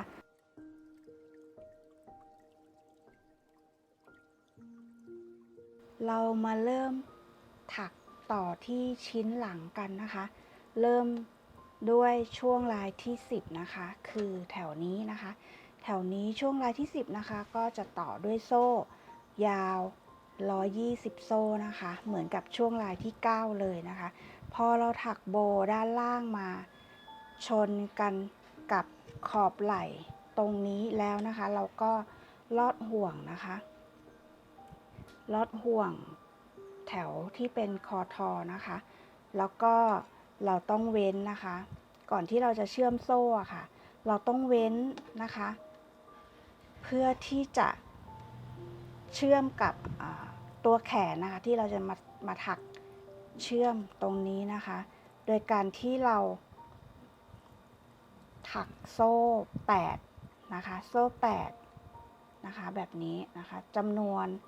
เว้นไว้10ช่วงนะคะ10ช่วงนะคะก็คือ10ห่วงของโซ่8นี่เองนะคะ1 2 3 4 5 6 7 8 9 10นะคะแล้วก็พอได้10แล้วนะคะ10ช่วงนะคะ10ช่วงโซ่หรือ10ช่วงโบนี่แหละนะคะแล้วนะคะต่อไปก็คือเราก็จะมาทำการเชื่อมแถวที่ช่วงลายที่10กับช่วงลายที่9เข้าด้วยกันตามปกติเลยนะคะก็คือเริ่มต้นที่โซ่4นะคะโซ่4แล้วก็มาคอทอที่โซ่8ของช่วงลายที่9นะคะแล้วก็โซ่4คอทออย่างเงี้ยสลับกันไปเรื่อยๆนะคะจนจบช่วงลายเลยนะคะแล้วก็เชื่อมปุ่มที่หลักแรกนะคะปุ่มแรกแล้วก็ทำปุ่มอีก6ปุ่มนะคะมันจะมีปุ่มทั้งหมดรวม7นะคะวนกลับมาก็เป็นโซ่8นะคะโซ่8ไปเรื่อยๆนะคะไปเรื่อยๆนะคะจนสุดตรงนี้เลยนะคะสุดขอบไหล่นะคะแล้วก็ช่วงลายที่12นะคะก็ทำเหมือนกันนะคะถักเหมือนกันนะคะก็ใช้โซ่ยาวนะคะ120โซ่นะคะเหมือนปกติเลยนะคะแล้วก็พอถึงช่วงลายที่12เนี่ยก็จะมีการลดลดลดหลักลงไปนะคะเพื่อที่จะทำคอนะคะทำคอด้านหลังนะคะด้านหลังนิดนึงนะคะเดี๋ยวเราค่อยมาดูกันนะคะแล้วก็ตรงช่วงที่เราเว้นไว้สำหรับทำรักแร้นะคะเชื่อมต่อแขนก็จะเป็นแบบนี้นะคะเป็นแบบนี้นี่คือชิ้นหน้านี่คือชิ้นหน้านี่ชิ้นหลังนะคะก็จะเป็นแบบนี้นะคะเว้นไว้นะคะเดี๋ยวเรามาดูต่อตรงถึงช่วงที่11แล้วเรามาดูกันค่ะ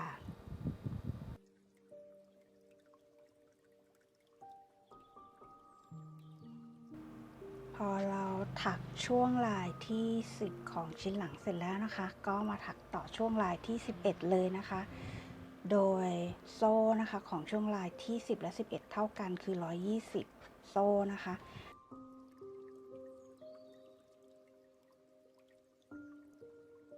แล้วก็ช่วงลายที่12ถักต่อเลยค่ะ120โซ่เท่ากันนะคะพอ120โซ่แล้วนะคะเราก็มาคอทอนะคะจนสุดเลยสุดลายเลยนะคะจากนั้นนะคะ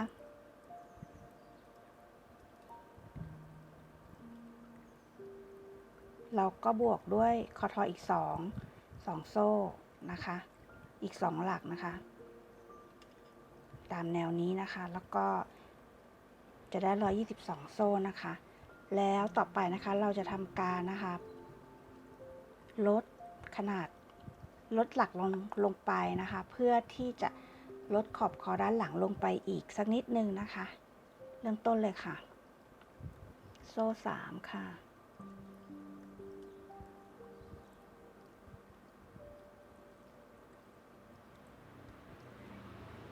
โซ่3นะคะพลิกงานกลับมานิดนึงค่ะ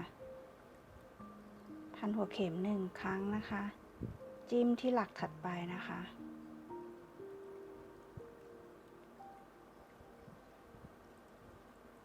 จากนั้นเราก็พันหัวเข็มต่อเลยค่ะอีก6หลักนะคะอีก6หลักเพื่อเป็นการลดคอนะคะด้านหลัง1 2 3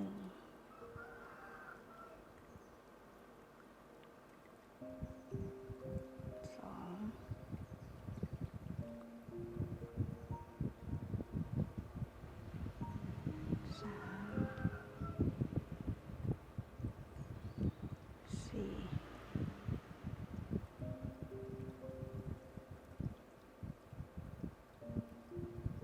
5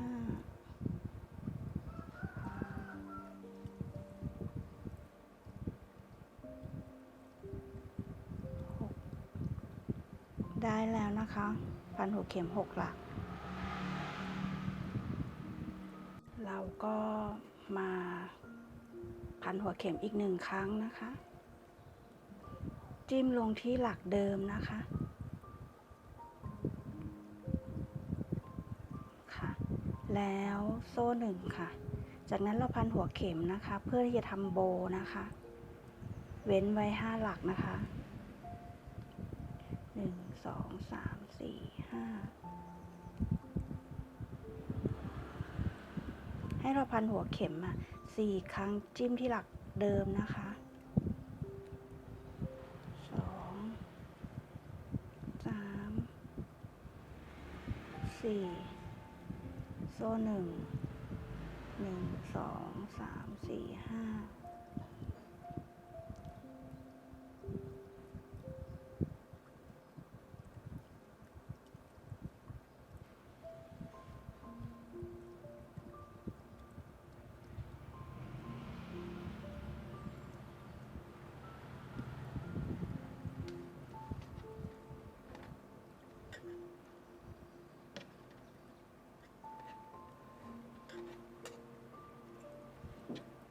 ค่ะเราก็จะทำโบนะคะไปจนสุดช่วงลายเลยนะคะจะได้22 ชุดนะคะด้านบนตรงนี้นะคะจะได้โบ22 ชุดนะคะแล้วก็ทำมาจนสุดตรงห่วงตรงนี้นะคะห่วงตรงนี้เราก็จะมาพันหัวเข็ม16 ครั้งนะคะรอบเลยนะคะวนรอบกลับลงมานะคะกลับลงมานะคะพอกลับลงมาปุ๊บเราก็ทำโบต่อไปอีกนะคะจนสุดถึงขอบไหล่เลยขอบไหล่ตรงนี้นะคะจะได้โบอยู่23 ชุดนะคะแล้วจากนั้นเราก็มาทำโซ่4นะคะทำโซ่4เพื่อที่จะเชื่อมโซ่ระหว่างช่วงลายที่12ลายที่12แล้วก็ลายที่11เข้าด้วยกันนะคะสลับกันไปสลับกันมาอย่างนี้นะคะจนมาถึงปลายช่วงลายเช่นเคยนะคะเราก็มาเชื่อมปุ่มนะคะทำปุ่มแล้วก็เชื่อมปุ่มแรกเข้าด้วยกันระหว่างช่วงที่12กับ11นะคะแล้วก็ทำปุ่มวนรอบเลยนะคะแล้วก็กลับมานะคะเป็นโซ่8นะคะโซ่8คอทอโซ่8คอทอเรื่อยๆนะคะจนสุดตรงนี้จนสุดแคบตรงนี้นะคะค่ะพอเราเชื่อมโซ่ช่วงลายที่12วนกลับมานะคะถึงตรงจุดตรงนี้แล้วนะคะตรงโบสุดท้ายนะคะของขอบบ่าตรงนี้นะคะเราจะคอทอนะคะคอทอขึ้นไป4 ครั้งนะคะ1 2 3 4ขึ้นไป4 ครั้งนะคะแล้วเราก็จะทิ้งหลักที่เหลือนะคะตรงนี้ไว้5 หลักนะคะ1 2 3 4 5 หลักตรงนี้นะคะเหลือไว้นะคะเพื่อที่จะเป็นการลดคอของด้านหลังนะคะ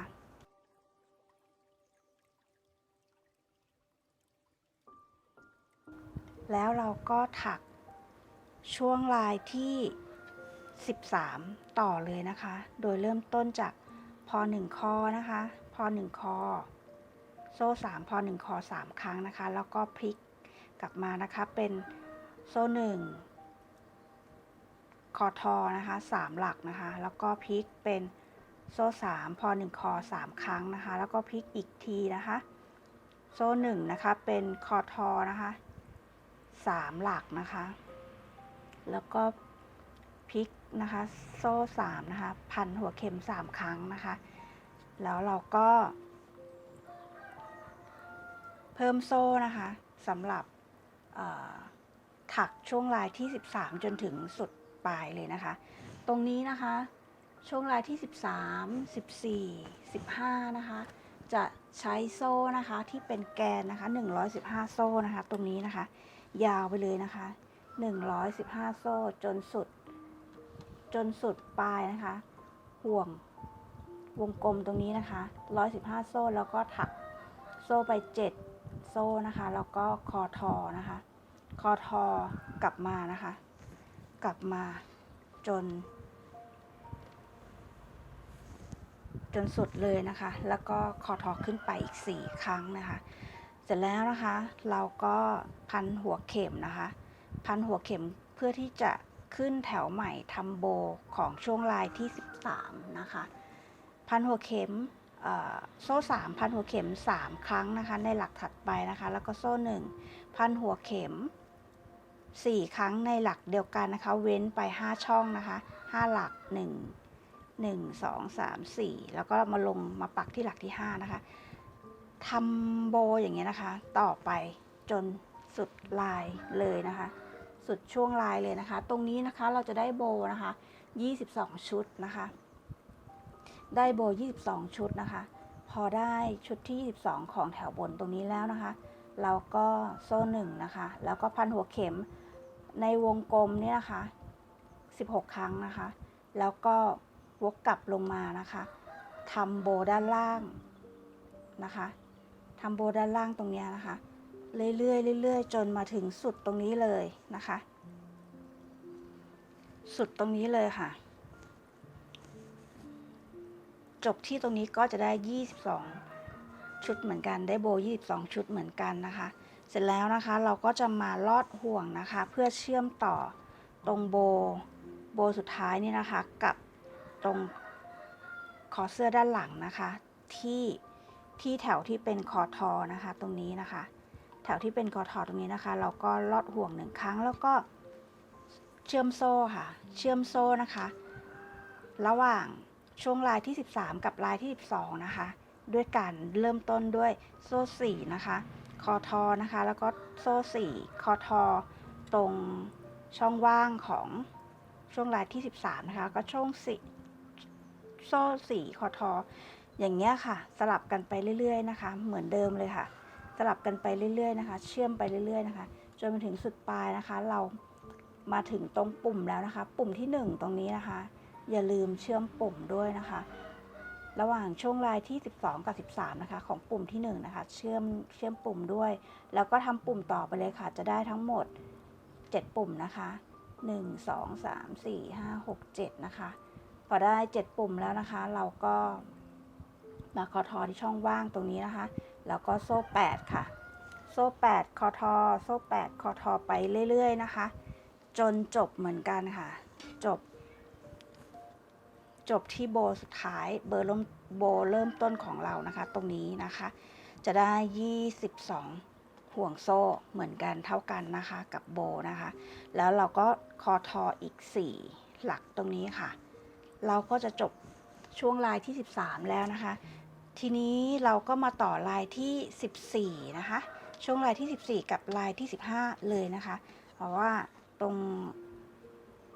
ช่วงคอด้านหลังก็จะมีอยู่3ช่วงลายเหมือนกันนะคะก็คือช่วงลายที่13ช่วงลายที่14แล้วก็ช่วงลายที่15ค่ะ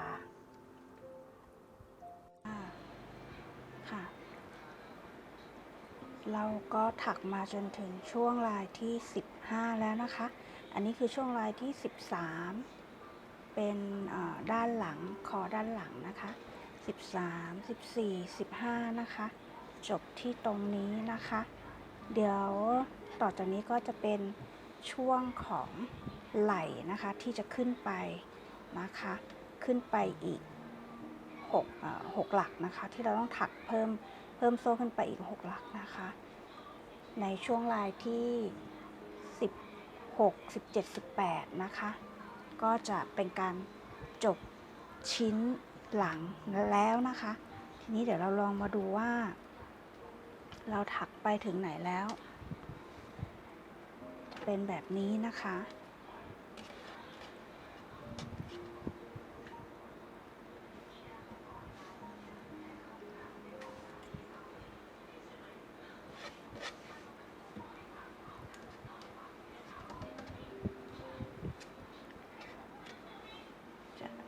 เราก็จะได้ชิ้นงานประมาณแบบนี้แล้วนะคะค่ะอยู่ช่วงนี้นะคะ อันนี้ก็จะเป็นส่วนของด้านหน้านี่ก็จะเป็นส่วนของด้านหน้านะคะตั้งแต่ไหล่นะคะไหล่ลงมาที่คอด้านหน้านะคะแล้วก็ไหล่ขวาเนาะด้านหลังเราก็ได้แล้วนะคะไหล่ด้านหลังซ้ายมือแล้วก็จะเป็นช่วงคอด้านหลังตรงนี้นะคะทีนี้เราก็ยังเหลือไหล่ที่ของชิ้นหลังที่เป็นด้านขวานะคะก็จะ3หลักตรงนี้นะคะ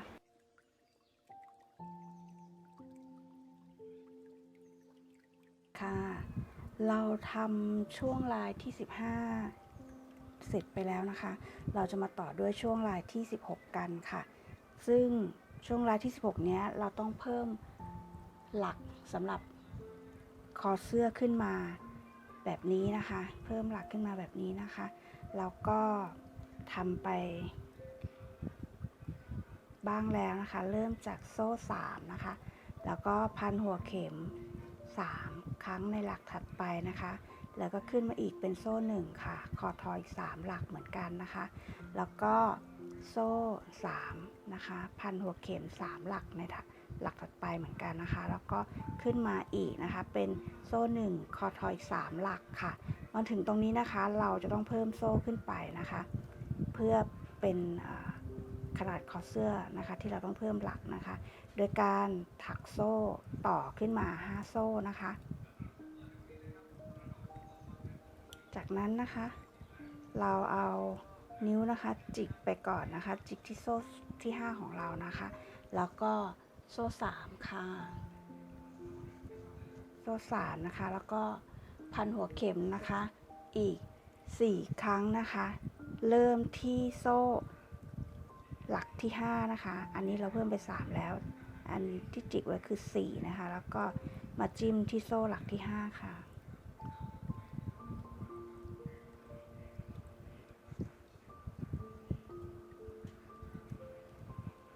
1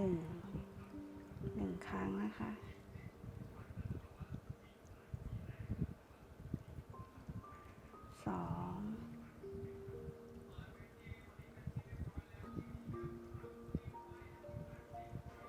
3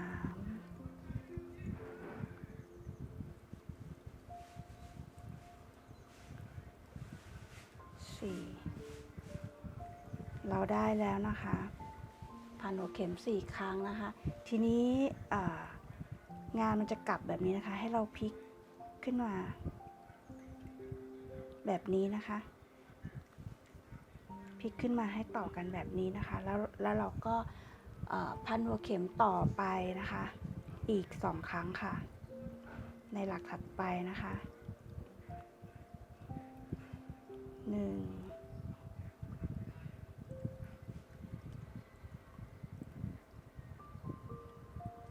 2ค่ะทีนี้นะคะเราเหลืออีก2หลักนะคะให้พันหัวเข็มค่ะที่2หลักและรวบครั้งเดียวนะคะ1ครั้งแล้วนะคะแล้วก็อีกหลักหนึ่งค่ะ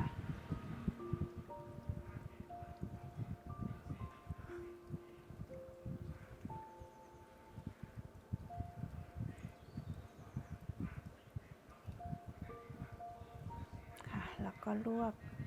ครั้งเดียวนะคะค่ะทีนี้เราก็ได้แล้วนะคะในส่วนของเพิ่มหลักของคอเสื้อขึ้นมาตรงนี้นะคะจากนั้นนะคะเราถักโซ่ต่อไปอีก114โซ่นะคะถักโซ่ต่อไป114โซ่ตรงนี้นะคะสำหรับช่วงลายที่16ค่ะแล้วก็พอได้114โซ่แล้วนะคะก็เพิ่มอีก7โซ่แล้วก็มาคอทอนะคะแล้วก็คอทอยาวไปเลยนะคะจนมาถึงตรงนี้นะคะแล้วเราก็ทำโบนะคะทำโบเหมือนกับช่วงลายอื่นๆเลยแล้วก็ทำการเพิ่มเชื่อมโซ่เข้าด้วยกันนะคะเพื่อเชื่อมระหว่างช่วงลายที่15กับ16ให้มันติดกันนะคะ เมื่อเราถักโซ่114โซ่นะคะแล้วนะคะในช่วงลายที่16นะคะแล้วคอทอกลับมานะคะคอทอกลับมานะคะหลังจากที่เราเพิ่มต่อไปอีก7โซ่นะคะแล้วก็คอทอที่หลักนี้นะคะหลักที่114หลักที่114นะคะก็คอทอกลับมาเรื่อยๆนะคะกลับมาจนสุดปลายนี้เลยนะคะปลายขอบไหล่ด้านบนนะคะของชิ้นหลังนี้นะคะในช่วงลายที่16นะคะเสร็จแล้วเราก็ขึ้นโซ่3นะคะโซ่3แล้วก็พันหัวเข็ม1ครั้งในหลักถัดไปนะคะเพื่อที่เราจะเริ่มทำโบกันในแถวนี้นะคะแถวที่อยู่ด้านนอกตรงนี้นะคะโดยการโซ่1นะคะโซ่1แล้วก็พันหัวเข็มนะคะพันหัวเข็ม4ครั้งในหลักเดียวกันแต่ต้องเว้น5หลักนะคะแล้วก็แทงนะคะแล้วก็จิ้มไปนะคะแล้วก็โซ่1พันหัวเข็ม4ครั้งเว้น5นะคะอย่างนี้แถวนี้นะคะจนสุดช่วงลายนะคะแถวข้างบนตรงนี้นะคะจะได้23โบนะคะ23โบนะคะหรือ23ชุดนะคะจากนั้นก็มาโซ่1นะคะโซ่1แล้วก็พันหัวเข็มนะคะ16ครั้งค่ะในวงกลมที่เราทำไว้นะคะแล้วก็วกกลับมาที่ด้านล่างของช่วงลายนะคะโซ่1พันหัวเข็ม4ครั้งเว้นไป5หลักนะคะพันหัวเข็ม4ครั้งในหลักเดียวกันแล้วก็โซ่1เว้น5หลักนะคะพันหัวเข็ม4ครั้งในหลักเดียวกันยาวไปจนสุดขอบคอด้านหลังของช่วงลายที่16ตรงนี้นะคะตรงนี้นะคะค่ะตรงนี้จะได้ทั้งหมดโบทั้งหมด22ชุดนะคะ22ชุดด้วยกันพอได้โบที่22แล้วเราก็โซ่1นะคะโซ่1แล้วก็มาทำการลอดห่วงตรงแถวที่เป็นคอทอนะคะตรงนี้นะคะที่หลักแรกของคอทอค่ะเพื่อเชื่อมระหว่างโบกับคอเสื้อนะคะจากนั้นเราก็ทำการเชื่อมนะคะโซ่เพื่อที่จะให้ช่วงลายที่15กับช่วงลายที่16ตรงนี้เชื่อมต่อกันนะคะโดยการเริ่มต้นที่โซ่4คอทอเชื่อมติดกับห่วงของช่วงลายที่15แล้วก็โซ่4นะคะคอทอที่ช่วงลายที่16นะคะแล้วก็โซ่4มาคอทอที่ช่วงลายที่15ของห่วงที่2นะคะทำอย่างเงี้ยเชื่อมสลับกันไปกันมาอย่างเงี้ยนะคะจนจบแถวนะคะแล้วก็มาถึงปุ่มนะคะที่1เราก็เชื่อมปุ่มของช่วงลายที่15และช่วงลายที่16ติดกันนะคะแล้วก็ทำปุ่มต่อไปอีก7ปุ่มนะคะจากนั้นเราก็มาทำโซ่8นะคะแล้วก็คอทออย่างนี้นะคะจนจบแถวเลยจะได้23ห่วงโซ่นะคะ23ห่วงโซ่จนสุดขอบไหล่นะคะ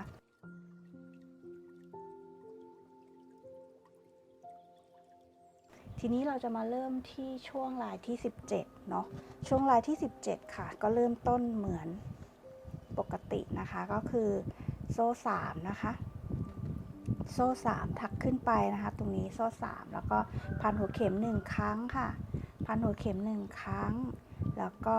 จิ้มในหลักถัดไปนะคะจากนั้นโซ่1ค่ะแล้วก็พลิกงานนิดนึงนะคะมาคอทอ1ครั้งนะคะแล้วก็ขึ้นแถวใหม่ค่ะโซ่3ค่ะพันหัวเข็ม1ครั้งแล้วก็จิ้มนะคะในหลักถัดไปนะคะแล้วก็มาต่อกันที่โซ่1ค่ะแล้วก็พลิกนิดนึงนะคะมาคอทอ1ครั้งค่ะแล้วก็ต่อด้วยโซ่3นะคะโซ่3ตรงนี้นะคะขึ้นไปนะคะโซ่3แล้วก็พันหัวเข็มอีก1ครั้งค่ะแล้วก็จากนั้นนะคะเราก็มาถักโซ่ต่อ ไปเลยนะคะในช่วงรายที่17นะคะจะใช้โซ่ตรงนี้นะคะยาว120โซ่ค่ะตรงนี้ก็ถักต่อไปเลย120โซ่นะคะพอได้120แล้วเราก็มาโซ่7นะคะโซ่7เสร็จแล้วเราก็มาคอทอค่ะคอทอแล้วก็คอทอต่อไปเรื่อยๆเลยนะคะจนจบแถวโซ่แรกที่เราเริ่มต้นไว้นะคะมันก็จะได้อย่างนี้มันก็จะเหลือหลักตรงนี้นะคะเดี๋ยวเราก็มาถักต่ออีก2คอทอ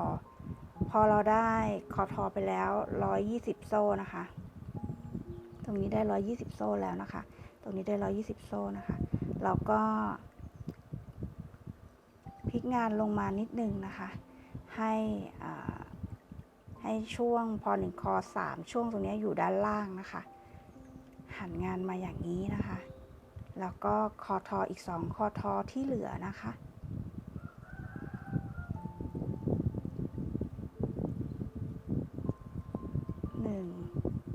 2รวมโซ่ทั้งหมด120บวก2ก็เป็น122โซ่นะคะจากนั้นค่ะเราก็มาต่อกันที่3โซ่ข้างบนนะคะ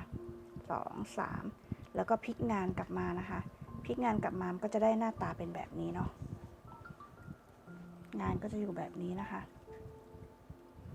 จากนั้นนะคะพันหัวเข็มอีก1ครั้งค่ะแล้วก็มาจิ้มในหลัก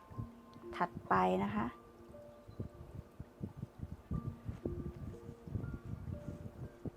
ค่ะแล้วก็โซ่1ค่ะทีนี้เราจะเริ่มต้นทำโบกันในช่วงรายที่17แล้วนะคะโบที่ช่วงรายที่17นะคะก็จะได้ทั้งหมด23ชุดเลยทั้งด้านบนและด้านล่างเท่ากันนะคะพันหัวเข็มค่ะเว้นไป5หลักนะคะ1 2 3 4 5จิ้มค่ะแล้วก็พันหัวเข็มตรงนี้นะคะ4ครั้งในหลักเดียวกันนะคะ1 2 3 4แล้วก็โซ่1ค่ะ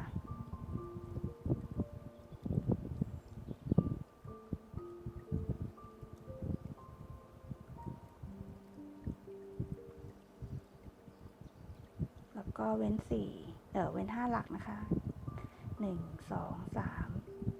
1 2 3 4 5จิ้มค่ะพันหัวเข็ม4ครั้งในหลักเดียวกันนี้นะคะ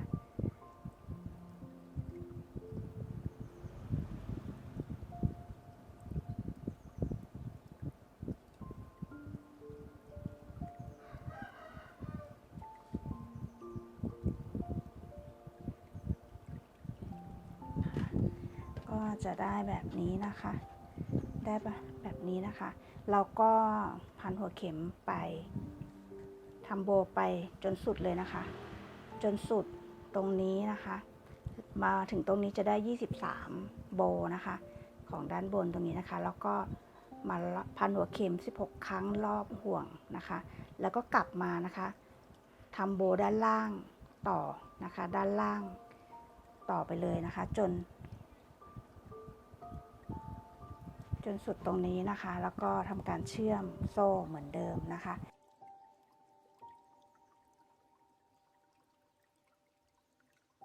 ทีนี้ในช่วงรายที่18นะคะที่เราจะทำต่อขึ้นไปนะคะช่วงรายที่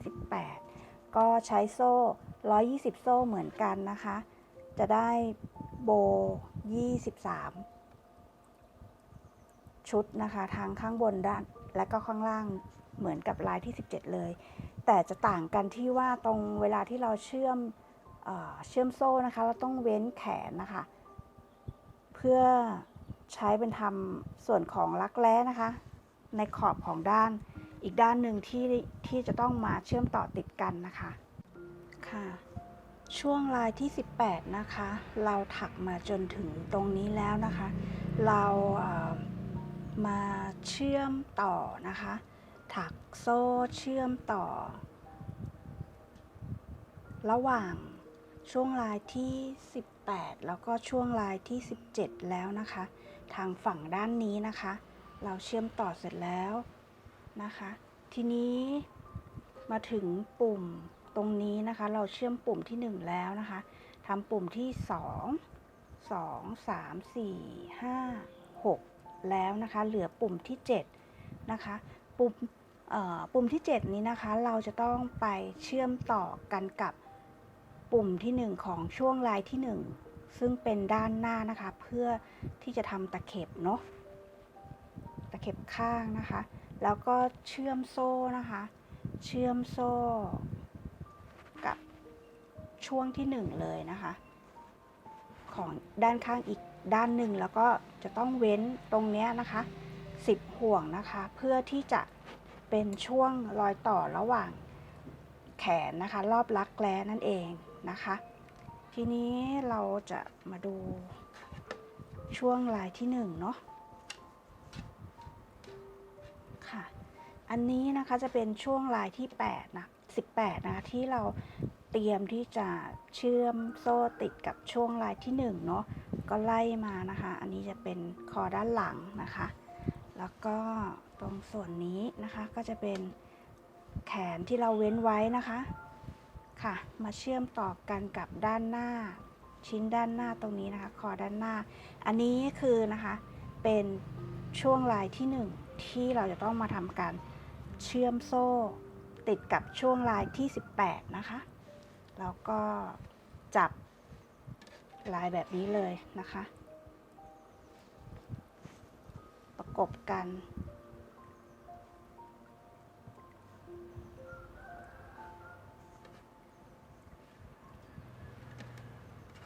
ประกบติดกันแบบนี้นะคะ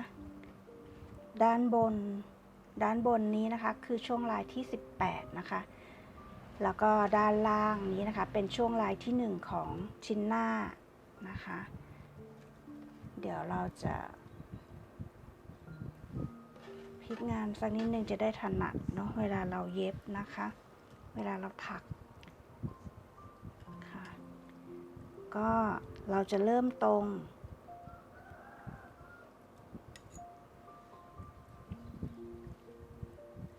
อันนี้จะเป็นช่วงลายที่18นะคะที่เราจะทำการเชื่อมโซ่ต่อนะคะเรามาเริ่มเชื่อมต่อกันที่ปุ่มที่7นะคะของช่วงลายที่18นี้นะคะโดยการโซ่1ค่ะแล้วมาเชื่อมกับปุ่มที่7นะคะของช่วงลายที่1นะคะเอาเข็มนะคะจิ้มลงไปค่ะที่ปุ่มที่7ของช่วงลายที่1นะคะควักขึ้นมานะคะแล้วก็พันหัวเข็มค่ะแล้วก็ควัก2ห่วงนะคะแล้วก็โซ่1นะคะเสร็จแล้วเรากลับไปที่ช่วงลายที่18นะคะช่วงลายที่18แล้วก็ไปลอดที่2ห่วงของคอทอหลักที่เราเริ่มปุ่มที่7ไว้เมื่อสักครู่นะคะ2ห่วงตรงนี้ค่ะแล้วก็พันหัวเข็มค่ะควักขึ้นมานะคะแล้วก็พันหัวเข็มค่ะลอด2ห่วงค่ะแล้วก็คอทอที่ช่วงลายที่18นะคะ2หลักนะคะ1 2ค่ะแล้วก็คอทอช่องว่างอีก1ครั้งนะคะค่ะทีนี้นะคะเราเชื่อมปุ่มเสร็จแล้วนะคะระหว่างช่วงลายที่18กับช่วงลายที่1นะคะที่เป็นตะเข็บข้างของชิ้นหน้ากับชิ้นหลังนะคะทีนี้เดี๋ยวเราจะมาเชื่อมโซ่นะคะต่อกันเลยนะคะต่อตะเข็บข้างตรงนี้นะคะขึ้นไปนะคะ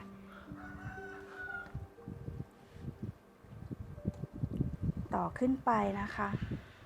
โดยเว้นไว้ตั้งแต่ไหล่นะคะลงมาประมาณ10ห่วงโซ่นะคะเพื่อที่จะใช้ทำตะเข็บสำหรับต่อช่วงแขนรอบรักแร้นะคะเริ่มต้นนะคะตรงนี้โซ่4นะคะเหมือนทุกครั้งนะคะเว เวลาเราเชื่อมโซ่นะคะก็จะเป็นโซ่4 3 4นะคะแล้วก็มาเชื่อมกับห่วงโซ่ของช่วงรายที่1เลยค่ะแล้วก็โซ่4ค่ะแล้วก็กลับไปที่ช่วงรายที่18ค่ะโซ่4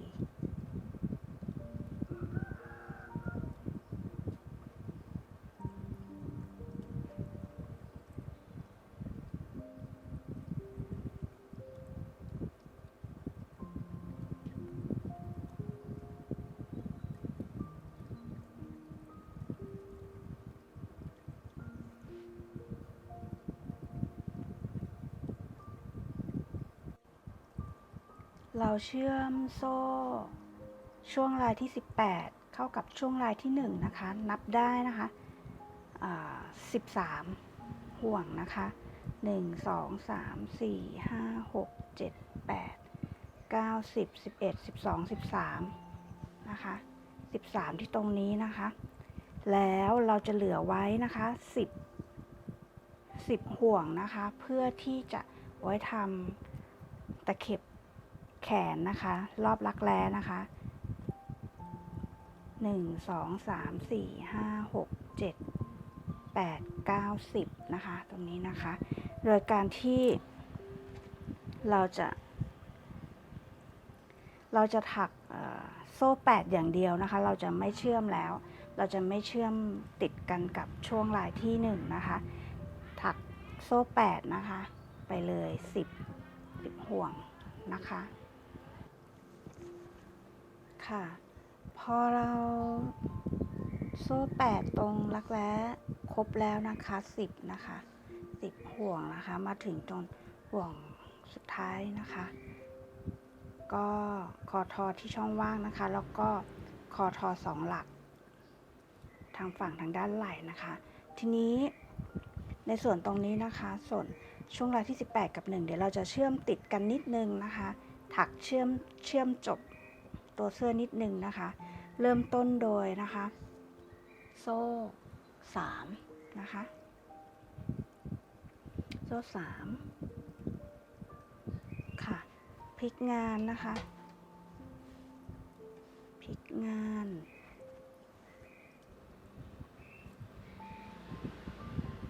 ค่ะ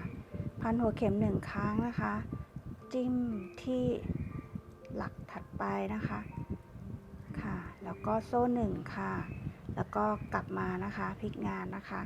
แล้วก็คอทอค่ะค่ะแล้วก็โซ่3นะคะ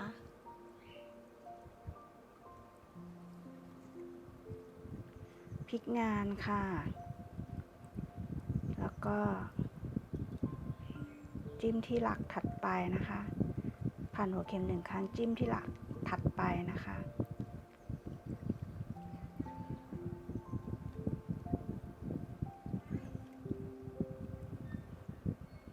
ค่ะได้แบบนี้แล้วนะคะก็ตัดไหมเลยค่ะ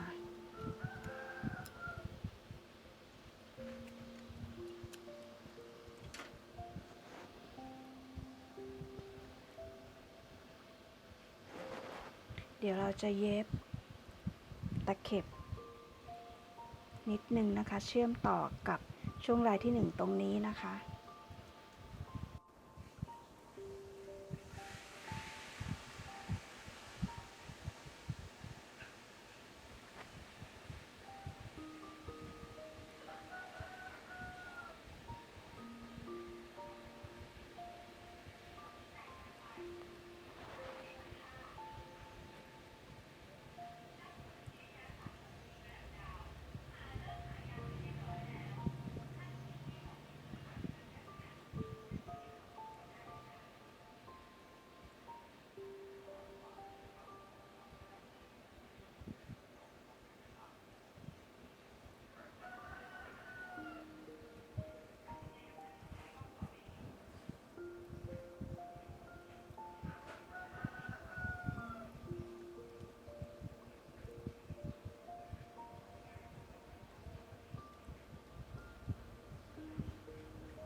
ก็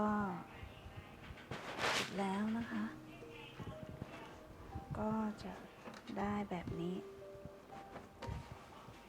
สำหรับนี่คือส่วนของตัวเสื้อนะคะ ในส่วนของตะเข็บไหล่นะคะ เดี๋ยวเรามาเก็บอีกทีนึงนะคะ ทั้งสองด้านเลยนะคะ แล้วก็ค่อยมาเก็บขอบเสื้อนะคะ ขอบเสื้อตรงนี้ เดี๋ยวตรงนี้ในส่วนของเสื้อเราเรียบร้อยแล้ว ตัวเสื้อเรียบร้อยแล้วนะคะ เดี๋ยวเราพับเก็บไว้ก่อนเนาะ แล้วเดี๋ยวเรามาทำในส่วนของแขนเสื้อกันต่อค่ะ